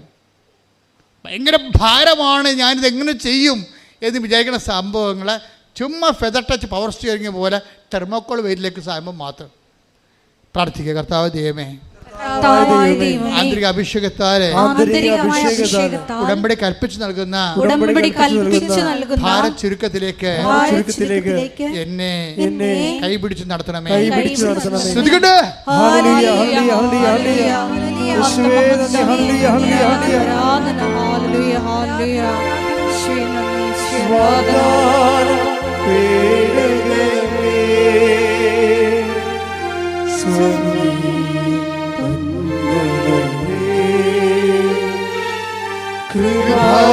കൃപാസനത്തിൻ്റെ അമ്മേ, പ്രസാദം വരമാതാവേ. അതായത് നമ്മൾ ടൈം ഷോർട്ടനിങ് ഉണ്ട്. ഇതിനകത്ത് ടൈം ഷോർട്ടനിങ് ഉണ്ട്. പറയുന്നത് ഓസ്ട്രേലിയ 3 കൊല്ലം 3 പ്രാവശ്യം ഇൻ്റർവ്യൂ ചെയ്യാവുന്ന കാര്യമാണ് അമേരിക്കയിൽ വിത്തിൻ നോ ടൈം പെട്ടെന്ന് സെറ്റാകണത്. അതാണ് ടൈം ഷോർട്ടനിങ്ങും. ഇനി ഇതിനകത്തൊരു നോട്ട് ബൈ മെറിറ്റ് വർക്ക് ചെയ്യുന്നുണ്ട്. ഉടമ്പടിയിലെ ഒരു പ്രിൻസിപ്പിളാണ് നോട്ട് ബൈ മെറിറ്റ്. കാര്യം ഈ വിസേൻ്റെ സമയത്ത് വീണ്ടും ബാങ്കുകാർ പറഞ്ഞു നിങ്ങൾ ഗ്യാരണ്ടർ വെക്കണം, അല്ലെങ്കിൽ നിങ്ങൾ ലോണിന് വേണ്ടി പറമ്പ് തരണമെന്ന് പറഞ്ഞു. ഇവിടെ പറമ്പുമില്ല. അപ്പോൾ ഇവർക്ക് സങ്കടമായി. ഇപ്പോൾ പഴയ അവസ്ഥയായി. ഓസ്ട്രേലിയയിൽ ഇങ്ങനെയാണ് സംഭവം പോണത്. കാശ് വെക്കാൻ പറയുമ്പോൾ കാശും ഉണ്ടാകത്തില്ല, പിന്നെ എന്ത് ചെയ്യും, പറമ്പും ഉണ്ടാകത്തില്ല, പിന്നെ ക്യാൻസലാവും. വീണ്ടും ആ വിഷയത്തിൽ ചെന്ന്. പക്ഷേ ഇത് മാതാവ് നേരിട്ട് ഫയൽ എടുത്തിരിക്കുന്നതാണ്.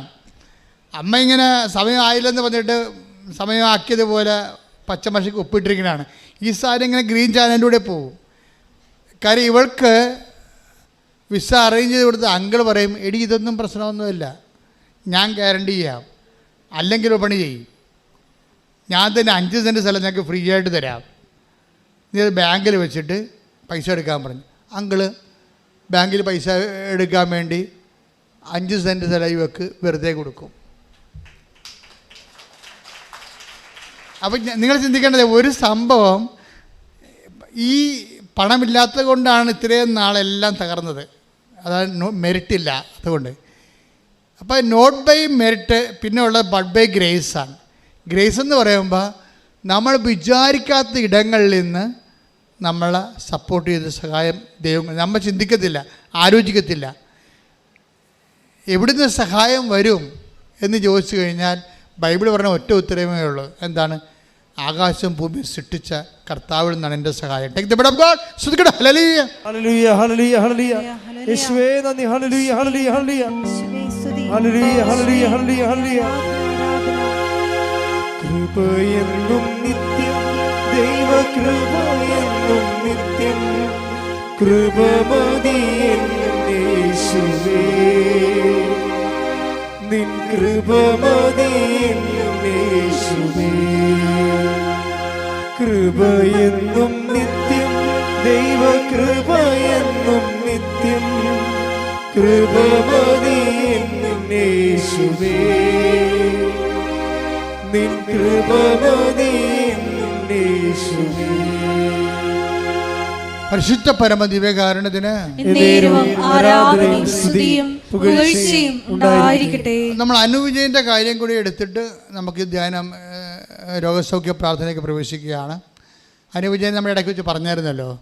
അനുവിജയൻ്റെ ജീവിതത്തിൽ അവൾ പറയണത്, എനിക്ക് ഇനി കല്യാണം കഴിച്ചതാണ്, ഇനി മുന്നോട്ട് പോകാനുള്ള ഒരു വഴി ഞാൻ കാണുന്നില്ല, എനിക്ക് ആകപ്പാടെ ഉള്ളത് ഈ ലിസ്റ്റാണ്, PSCയുടെ ഈ ലിസ്റ്റാണ്. ഈ ലിസ്റ്റിൽ നിന്ന് എനിക്ക് അപ്പോയിൻമെൻറ്റ് കിട്ടിയില്ലെങ്കിൽ എനിക്ക് ജീവിതമില്ല. പക്ഷേ എനിക്കത് വേണ്ടി പറയാനോ, ഇനി അത് കൈവിട്ടുപോയ പരീക്ഷയാണ്. അപ്പോൾ കൈവിട്ട് പരീക്ഷ എഴുതി കഴിഞ്ഞിട്ടാണ് റാങ്ക് ലിസ്റ്റും കട്ട് ഓഫും വരുന്നതിന് മുമ്പാണ് ഇവിടെ പറഞ്ഞത്, മാതാവിനോട് പറഞ്ഞ, അമ്മേ ഞാൻ പരീക്ഷ എഴുതിപ്പോയി, എനിക്ക് ആ പരീക്ഷ എഴുതിയ കാലത്ത് നിന്നെ അറിയത്തില്ലായിരുന്നു. സത്യമായിട്ട് ഉള്ളതുപോലെ അവൾ പറയും, പരീക്ഷ എഴുതിയ കാലത്ത് നിന്നെ എനിക്കറിയത്തില്ലായിരുന്നു. ഞാൻ ഉടമ്പടി എടുത്തിട്ടില്ല, ഇപ്പോഴാണ് ഞാൻ ഉടമ്പടി എടുത്തിരിക്കണത്. അതുകൊണ്ട് ഈ ഉടമ്പടി ഞാൻ പരീക്ഷ എഴുതുന്നതിന് മുമ്പ് എടുത്തതായിട്ട് നീ കണക്കാക്കണം. അതായത് ടൈം ഷോർട്ടിങ് എന്ന് പറയുന്ന സംഭവം, അതായത് ഈ ആൾക്കാർക്ക് ദൈവത്തോട് സംസാരിക്കുന്ന രീതി കണ്ടില്ലേ, എന്ത് അധികാരമായിട്ടാണ്, എന്ത് ദൈവസ്നേഹത്തോട് സംസാരിക്കുന്നത്. അമ്മയോട് പറഞ്ഞു, അമ്മേ എൻ്റെ അവസ്ഥ ഞാൻ പെട്ടിരിക്കുകയാണ്. അതായത് എനിക്കറിയത്തില്ലായിരുന്നു നീ ഉള്ള കാര്യവും നീ ഉടമ്പടിയിലൂടെ എല്ലാവരും സഹായിക്കുന്ന കാര്യം എനിക്കറിയത്തില്ലായിരുന്നു. ആക്കുമ്പോൾ ഞാൻ PSC പരീക്ഷ എഴുതിയത്. ഇപ്പം ഞാൻ ഉടമ്പടി എടുത്തു. അപ്പോൾ നീ എന്താ ചെയ്യേണ്ടത്? ഇനി ഈ ഉടമ്പടി ഞാൻ പണ്ടെടുത്തതായിട്ട് നീ കണക്കിലെടുക്കണം. ഈ ആൾക്കാർ സംസാരിക്കുന്ന രീതി കണ്ടില്ലേ. അമ്മ അതുപോലെ തന്നെ ഇവൾ പണ്ടെടുത്തതായിട്ട് കണക്കാക്കി. പിറ്റേ ദിവസം കട്ട് ഓഫ് മാർക്ക് വന്നു, 16 കട്ട് ഓഫ് മാർക്ക് വന്നു. കോട്ടയം ജില്ലയിൽ ആദ്യമായിട്ട് ജന്മത്തിൽ 16 കട്ട് ഓഫ് മാർക്ക് വരുന്നത്. ഒരു മാസം കഴിഞ്ഞപ്പോൾ ഇവൾ അപ്പോയിൻറ്റഡായി. അതായത് ദൈവത്തിൻ്റെ കൂടെ ഇതുപോലെ മനുഷ്യന്മാർ വീട്ടിലുള്ളൊരു അംഗത്തെ പോലെ ദൈവസ്നേഹത്തോടെ സംസാരിച്ചുകൊണ്ട്, സത്യസന്ധമായ ദൈവത്തിന് വേണ്ടി ജീവിച്ചുകൊണ്ട്, സത്യസന്ധമായി ഈ ഉടമ്പടിയുടെ ഭാഗമായി ജീവിതം മുന്നേറുന്ന കാഴ്ച ഓരോ ദിവസവും കൃപാസനത്തിലെ ദൈവം എല്ലാവർക്കും വേണ്ടി കാണിക്കുന്ന സാക്ഷ്യത്തിൻ്റെ കാണിക്കളാണ്. നിങ്ങളെ സാക്ഷ്യങ്ങൾ എപ്പോഴും വായിച്ചു നോക്കണം. ഓരോരുത്തർ സാക്ഷ്യം നമുക്കറിയാം. ഒരു സാക്ഷ്യം എന്ന് പറഞ്ഞ ഒരു ജീവിതമാണ്. ഞാൻ ഉടമ്പടി പത്രം കൈ കിട്ടുമ്പോഴേ ഞാൻ ഓർക്കും, ദൈവമേ ഇതൊരു ജീവിതമാണല്ലോ. ഉടമ്പടി പത്രം കൈ കിട്ടുമ്പോൾ ഇവിടെ ആൾക്കാരെ കൊണ്ടും തരത്തില്ലേ. അപ്പം ഞാൻ ഉടനെ ഓർക്കും, ദൈവമേ ഇതൊരു ജീവിതമാണ്. ഞാൻ മാതാവിനോട് പറയും, ഇതൊരു ജീവിതമാണ്. കാര്യം നമ്മളെ സംബന്ധിച്ചിടത്തോളം 100,000 പേരുണ്ടെങ്കിലും ഞാൻ ഓരോരുത്തരെയുമാണ് മാതാവിന് വെക്കണത്.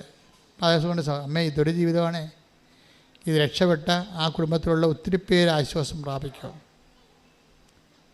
അപ്പം നമ്മളുടെ ഓരോ ജീവിതത്തിനും ആ ജീവിതങ്ങളിലൂടെ രക്ഷപ്പെടാതിരിക്കുന്ന മറ്റുള്ള അനേകം വീട്ടിലുള്ളവർ ആശ്വാസം പ്രാപിച്ചിരിക്കാതിരിക്കുന്നവർ എല്ലാവരെയും ഉടമ്പടി അഡ്രസ്സ് ചെയ്യുന്നുണ്ട്. എൻ്റെ മക്കളോട് ഞാൻ ഇത്രയും സീരിയസ് ആയിട്ട് പറയാൻ കാര്യം, നിങ്ങൾ പോഴംകളിക്കാർ കുറച്ചുകൂടി സീരിയസ് ആകാൻ വേണ്ടിയാണ്. കാര്യം ദൈവസ്നേഹം നിറഞ്ഞ് പരിശുദ്ധ പ്രവർത്തനമായാലും കർത്താവിനെ ചില പറയും ഇന്നലെ ഒരു സഹോദരി ആഴ്ചപ്പെന്നാണ്, ഞാൻ മരിച്ചു കിടക്കുമ്പോൾ സത്യമായിട്ടും ഉടമ്പടിക്കാശീർവദിച്ച് നെഞ്ചത്തുണ്ടാകുമെന്ന്. അങ്ങനെയൊക്കെ ഈ ആൾക്കാർ പറയണമെങ്കിൽ എന്ത് ദൈവസ്നേഹം അനുഭവിച്ച് കാണവരെ, എന്ത് ദൈവസ്നേഹം അനുഭവിച്ച് കാണവരെ. അപ്പോൾ ഇത് ദൈവസ്നേഹത്തിൻ്റെ ഒരു പദ്ധതിയാണ്. അതുകൊണ്ട് തന്നെ നിങ്ങളെ പരീക്ഷിക്കാൻ നിൽക്കരുത്. പല ആൾക്കാർക്കും ദൈവം ആദ്യം അടയാളം കാണിക്കട്ടെ എന്നിട്ട് ഞാൻ ഉലക്ക പുഴുങ്ങാമെന്ന് പറഞ്ഞുകൊണ്ടിരിപ്പുണ്ട്. അവളൊക്കെ ഉലക്കൊക്കെ നടുവായിട്ടിരിക്കുന്ന ദൈവം. എന്നാൽ ദൈവത്തെ പരീക്ഷിക്കാൻ വിചാരിച്ചിറങ്ങിയിരിക്കുകയാണ്. ദൈവം ആദ്യം അടയാളം കാണിക്കട്ടെ എന്നിട്ട് ഞാൻ പിന്നെ അടുത്ത പരിപാടി എൻ്റെ കലാപരിപാടി. നിൻ്റെ കലാപരിപാടി കാണിച്ചിട്ട് ദൈവത്തിന് എന്താ? നീ എന്ത് കാണിച്ചിട്ട് എന്ത് കാര്യം ദൈവത്തിന്? വല്ല കാര്യമുണ്ടോ? ദൈവത്തിന് വല്ല പ്രയോജനമുണ്ടോ? അപ്പോൾ മര്യാദയ്ക്ക് നീ മുട്ട് വഴങ്ങിയിട്ട് ദൈവത്തിൻ്റെ വചനമനുസരിച്ച് ജീവിക്കാൻ നോക്കണം. അപ്പം നിൻ്റെ സത്യസന്ധത മനസ്സിലാക്കിയിട്ട് ദൈവം നിന്നെ സഹായിച്ചോളൂ. അല്ലാതെ ദൈവത്തിൽ നിന്ന് ഉടമ്പടിക്ക് ഞാൻ അടയാളം കാണട്ടെ, എൻ്റെ വേദന ഒന്ന് കുറയാൻ നോക്കട്ടെ, എന്നിട്ട് ഞാൻ ഉടുത്ത് കെട്ടി ഒരുങ്ങി ഉടമ്പടിയുടെ ഓരോ കാര്യം ചെയ്യാം. നെവർ, ഇത് വർക്ക് ചെയ്യത്തില്ല. ദൈവത്തെ പരീക്ഷിക്കാൻ വന്ന മറ്റൊരു പിശാചായിട്ട് ദൈവം നിന്നെ കാണത്തുള്ളൂ. എന്തിനാണ് ഉടമ്പടി എടുത്ത് പണി മേടിക്കണത്? അപ്പോൾ മര്യാദക്ക് പഴയ മനുഷ്യൻ ഉരിഞ്ഞു നിൽക്കണം. ചുമ്മാ ഉരിഞ്ഞിട്ട് കാര്യമില്ല, അവൻ്റെ ചെയ്തികളോടുകൂടി. Take the blood of God. ശ്രുതികട്ടെ. ഹല്ലേലൂയ ഹല്ലേലൂയ ഹല്ലേലൂയ ഹല്ലേലൂയ ഹല്ലേലൂയ. യേശുവേ നന്ദി. ഹല്ലേലൂയ ഹല്ലേലൂയ. കൊളോസ്യൻസ് 3:9 പഴയ മനുഷ്യനെ പറഞ്ഞ പഴയ മനുഷ്യനെ അവന്റെ ചെയ്തികളോട് കൂടെ നിഷ്കാസനം ചെയ്യുവിൻ. അടുത്ത വചനം എന്താ? സമ്പൂർണ്ണ ജ്ഞാനം കൊണ്ട് സൃഷ്ടാവിന്റെ പ്രതിച്ഛായയ്ക്ക് അനുസൃതമായി നവീകരിക്കപ്പെടുന്ന പുതിയ മനുഷ്യനെ ധരിക്കുവിൻ. അപ്പോൾ സൃഷ്ടാവിൻ്റെ പ്രതിച്ഛായക്ക് എന്ന് പറയുമ്പോൾ സൃഷ്ടാവിൻ്റെ പ്രതിച്ഛായയാണ്. അപ്പോൾ ഈശോ ആണെന്ന് ആണ് വ്യാഖ്യാനങ്ങളുള്ളത്. പക്ഷേ സൃഷ്ടാവ് ഈശോ സൃഷ്ടിയല്ലല്ലോ. അപ്പോൾ സൃഷ്ടാവിൻ്റെ പ്രതിച്ഛായ പിന്നെ സൃഷ്ടിയായിട്ടുള്ള ആൾ അമ്മ മാത്രമാണ്. അമ്മയെക്കുറിച്ച് സെൻറ്റ് പോളിന് അറിയാൻ പാടില്ലാത്ത കൊണ്ട് റെഫർ ചെയ്തില്ലെന്നേ ഉള്ളൂ. സൃഷ്ടാവിൻ്റെ പ്രതിച്ഛായ സൃഷ്ടിക്കപ്പെട്ട ആണെങ്കിൽ അത് അമ്മയാണ്. അമ്മയുടെ പ്രതിച്ഛായക്കൊത്ത് നവീകരിക്കപ്പെടണം.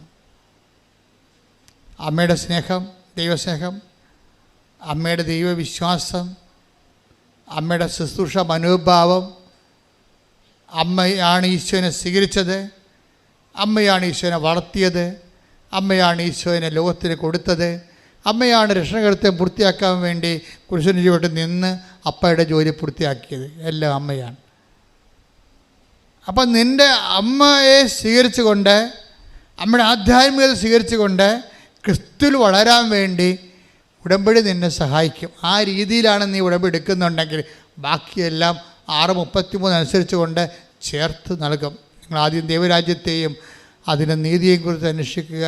ബാക്കിയുള്ളതെല്ലാം മത്തായി 6:33 ചേർത്ത് നൽകും. ഉടമ്പടിയിലുള്ള എല്ലാ നിയോഗങ്ങളും ചേർത്ത് നൽകപ്പെടുന്നതാണ്.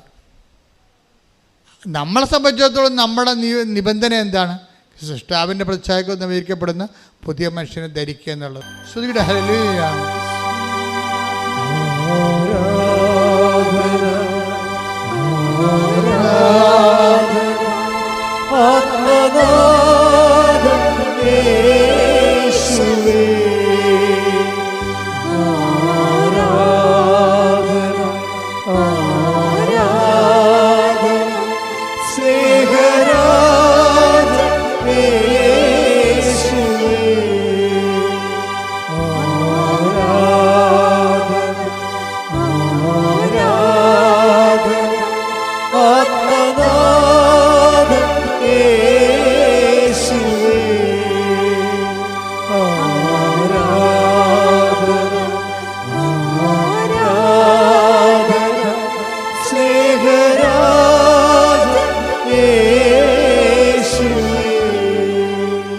പരിശുദ്ധ പരമദിവ്യകാരുണ്യത്തിന്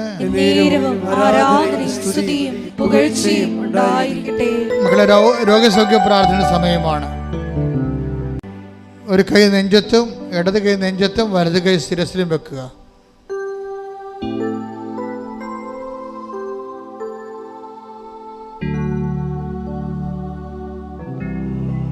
ഈ നിമിഷം ഞാൻ സുഖപ്പെടും. കർത്താവ് മാതാവിൻ്റെ മധ്യസ്ഥത്തിൽ ഈശോ എന്നെ സുഖപ്പെടുത്തും. ഇന്ന് ഓൺലൈനിലുള്ളവരും മനസ്സിൽ വിചാരിക്കുക, രക്തസ്രാവക്കാരി രോഗി അവൻ്റെ വസ്ത്രത്തിലെങ്കിലും ഒന്ന് തൊട്ടാൽ താൻ സുഖപ്പെടുമെന്ന് ഉള്ളിൽ വിചാരിച്ചിരുന്നു. രോഗസൗഖ്യ പ്രാർത്ഥനയുടെ അടിസ്ഥാന യോഗ്യത ഉള്ളിൽ വിചാരിപ്പാൻ. ഞാനിപ്പോൾ സുഖപ്പെടും എന്ന് ഉള്ളിൽ വിചാരിക്കണം. കർത്താവേ, നിന്റെ ഉന്നതമായ നാമത്തിന് സ്വസ്ഥം ചെയ്യുന്നു. ശ്രുതികടെ ഹല്ലേലൂയ. കർത്താവേ, നിന്റെ ഉന്നതമായ നാമത്തിന് സ്വസ്ഥം ചെയ്യുന്നു. കർത്താവേ, നിന്റെ വിശുദ്ധ പൗരോഹിത്യത്തെ മഹത്വപ്പെടുത്തണമേ. കർത്താവേ, സഭയിലുള്ള സാന്നിധ്യം പ്രകടമാക്കണമേ. 38 വർഷം ഞാൻ അർപ്പിച്ച കൃപാനയുടെ യോഗ്യതയാൽ കൃപാസ്ഥാനത്താറെ ജീവനോടെ പ്രത്യക്ഷപ്പെട്ട പരിശുദ്ധ അമ്മയുടെ മാധ്യസ്ഥത കർത്താവേ, നിന്റെ തിരുമുറുപാർന്ന് വലതുകരം ആണിപ്പെടുതാറുന്ന അത്ഭുതകരം അടിപ്പിടർ പോലെ വൈദാക്കാലം പോലെ ദൈവിക ശക്തി ഉച്ചമുതൽ ഉള്ളംകാലം വരെ പ്രസരിക്കട്ടെ. മാരക രോഗങ്ങള്, തീരാവേദികള് യേശുവിന്റെ നാമത്തില് മാറിപ്പോകട്ടെ. ശ്രദ്ധിക്കട്ടെ. ഹല്ലേലൂയ, ഹല്ലേലൂയ, ഹല്ലേലൂയ, ഹല്ലേലൂയ.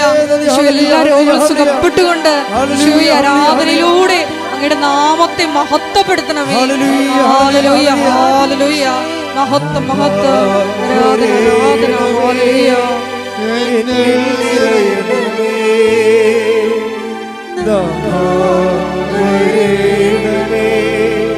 സൗഖ്യം നൽകണമേ, വരേണമേ, എന്നിൽ നിറയണമേ, വരേണമേ, സൗഖ്യം നൽകണമേ. എൻ്റെ മക്കളെ കൈകളെടുക്കുക. കർത്താവിൻ്റെ ആലയത്തിൽ സന്തോഷത്തിൽ നിൽക്കുക. എൻ്റെ പ്രിയമകനെ, പ്രിയമകളെ, കർത്താവ് ആണ് നിന്നെ കൊണ്ടുവന്ന് നീ ഓർക്കണം. ഈ അൾത്താരയിലിൻ്റെ വാതിക്കൽ നീ നിൽക്കുമ്പോൾ ലക്ഷക്കണക്കിന് മനുഷ്യർ ആശ്വാസം പ്രാപിച്ച ദൈവം അവരെ നേരിട്ട് സ്പർശിച്ച സ്ഥലത്താണ് ദൈവം നിന്നെയും കൊണ്ടുവന്നിരിക്കുന്നത്. നിൻ്റെ ജോലി, വീട്, വിവാഹം, വഴി, വെള്ളം, വെളിച്ചം, നിൻ്റെ വിസ, നിൻ്റെ നാട്ടിലെ ജോലി, സാമ്പത്തിക തടസ്സങ്ങൾ, തെറ്റ് നടപടികൾ, ശരീര അസുഖങ്ങൾ, സ്ഥലം വിൽക്കാനുള്ളവർ, അങ്ങനെ എല്ലാ മണ്ഡലങ്ങളിലും നിന്റെ യാത്രകൾ, ഈ ആഴ്ചയിലുള്ള, ഈ മാസത്തിലുള്ള യാത്രകൾ, വന്ന തടസ്സങ്ങൾ, നിൻ്റെ കേസുകൾ, കോടതി കേസുകൾ, നിന്റെ തകർന്ന കുടുംബങ്ങൾ, മക്കളില്ലാത്ത അവസ്ഥകൾ എല്ലാം കർത്താവിന് തിരുസന്നിധിയിൽ സമർപ്പിച്ചുകൊണ്ട് കർത്താവ് നിന്നെ അനുഗ്രഹിച്ചുകൊണ്ട് പ്രാർത്ഥിക്കുക. കർത്താവേ, ഈ ഒറ്റ പ്രാർത്ഥന കൊണ്ട് കർത്താവേ വന്ന് സാക്ഷ്യം പറയാൻ, നാമത്തെ മഹത്വപ്പെടുത്താൻ പരിശുദ്ധ അമ്മേ എന്നെ സഹായിക്കണമേ. ശ്രുതികട്ടെ,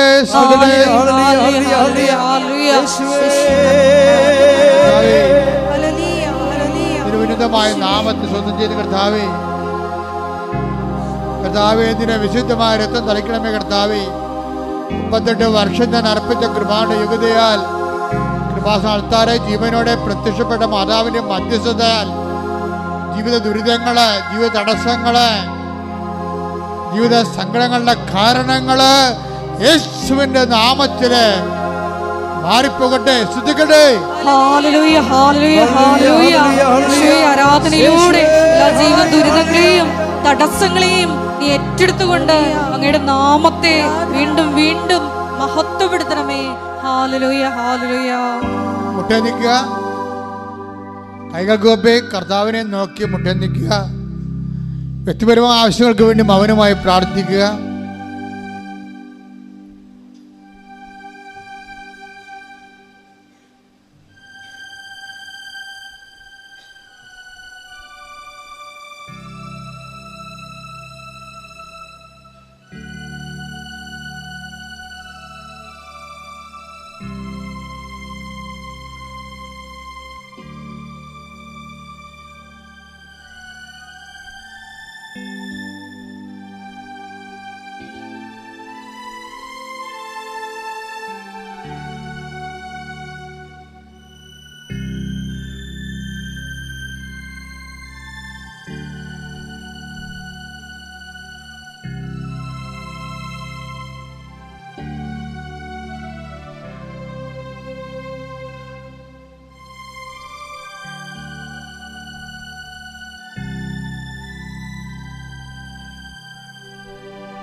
സമാപനാശീർവാദം. ഒരിക്കൽ കൂടി മരിയൻ ഉടമ്പടിയിൽ സമർപ്പിച്ചിരിക്കുന്ന എല്ലാ വിഷയങ്ങളും ദേവമാതാവിൻ്റെ മധ്യസ്ഥയിൽ ദിവ്യകാരുണ്യ സന്നിധിയിൽ സമർപ്പിച്ച് ഒരു നിമിഷം നമുക്ക് മൗനമായിട്ട് പ്രാർത്ഥിക്കാം. ദൈവരാജ്യത്തെ പ്രതി ഞങ്ങൾക്കുള്ളതെല്ലാം വിറ്റ് നിന്നെ സ്വന്തമാക്കുവാനുള്ള വലിയ അഭിഷേകം ഞങ്ങൾക്ക് തരണമേ എന്ന് പ്രാർത്ഥിക്കുന്നു. എല്ലാ ജീവിത വിഷയങ്ങളെക്കാളും ഉപരി ഈശോയെ, നിൻ്റെ തിരുമനസ് എല്ലായ്പ്പോഴും നിറവേറുവാൻ, അങ്ങനെ എപ്പോഴും നിൻ്റെ നാമത്തെ മാത്രം മഹത്വപ്പെടുത്തി ജീവിക്കുവാൻ ഈ ആരാധനയിലൂടെ ഞങ്ങളെ തിരഞ്ഞെടുത്ത് അഭിഷേകം ചെയ്യണമേ എന്ന് ഒരു നിമിഷം ഞങ്ങൾ പ്രാർത്ഥിക്കുന്നു. കൊളോസ്യൻസ് 3:9 തിരുവചനം അനുസരിച്ച് ഞങ്ങളിലുള്ള പഴയ തിന്മകളെ, പഴയ വ്യക്തിയെ പൂർണ്ണമായി നിഷ്കാസനം ചെയ്തുകൊണ്ട് സൃഷ്ടാവിൻ്റെ പ്രതിച്ഛായയ്ക്കൊത്തവിധം ദൈവമാതാവിൽ തിളങ്ങി വിളങ്ങിയ ഓരോ ദൈവിക പുണ്യങ്ങളും അനുദിനം അഭ്യസിക്കുവാൻ ഈ മരിയൻ ഉടമ്പടി ആരാധന വഴിയായി ഞങ്ങളെ അഭിഷേകം ചെയ്യണമേ എന്ന് പ്രാർത്ഥിച്ചുകൊണ്ട് ശിരസ്സ് നമിച്ച് നമുക്ക് ദിവ്യകാരുണ്യനാഥൻ്റെ ആശീർവാദം സ്വീകരിക്കാം.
പരിശുദ്ധ പരമമാ ദിവ്യകാരുണ്യമേ,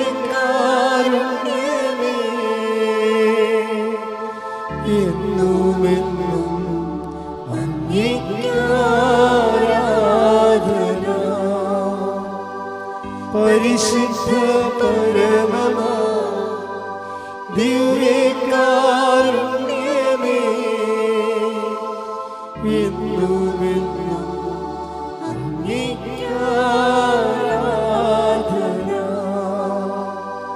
പരിശുദ്ധ പരമമാ ദിവ്യകാരുണ്യമേ,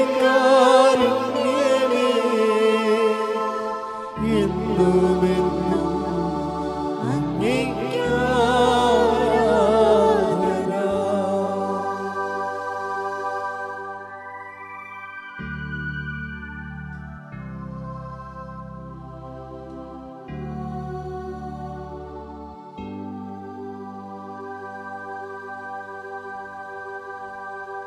ആവേ ആവേ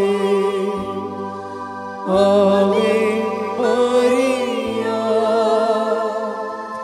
ആവേ ആവേ ആവേ മരിയ.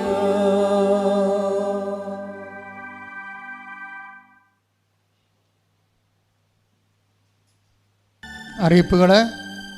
എല്ലാ ദിവസവും 7:30 മണിക്കാണ് നമ്മുടെ പരിശുദ്ധ കുർബാന. 7 മണിക്ക് ഉടമ്പടിയുടെ ഫസ്റ്റ് ക്ലാസ്സുകൾ, ഫസ്റ്റ് ബാച്ച്, ഉടമ്പടിയുടെ പുതുക്കേണ്ടതിൻ്റെ ഫസ്റ്റ് ബാച്ച്, അത് 7 മണിക്കാണ്. പിന്നെ 11 മണിക്ക് ഉടമ്പടിയുടെ പുതുതായിട്ട് എടുക്കുന്നതിൻ്റെ സെക്കൻഡ് ബാച്ച്, 1:30 മണിക്ക് ഉടമ്പടിയുടെ തേർഡ് ബാച്ച്, അങ്ങനെയാണ് പോണത്.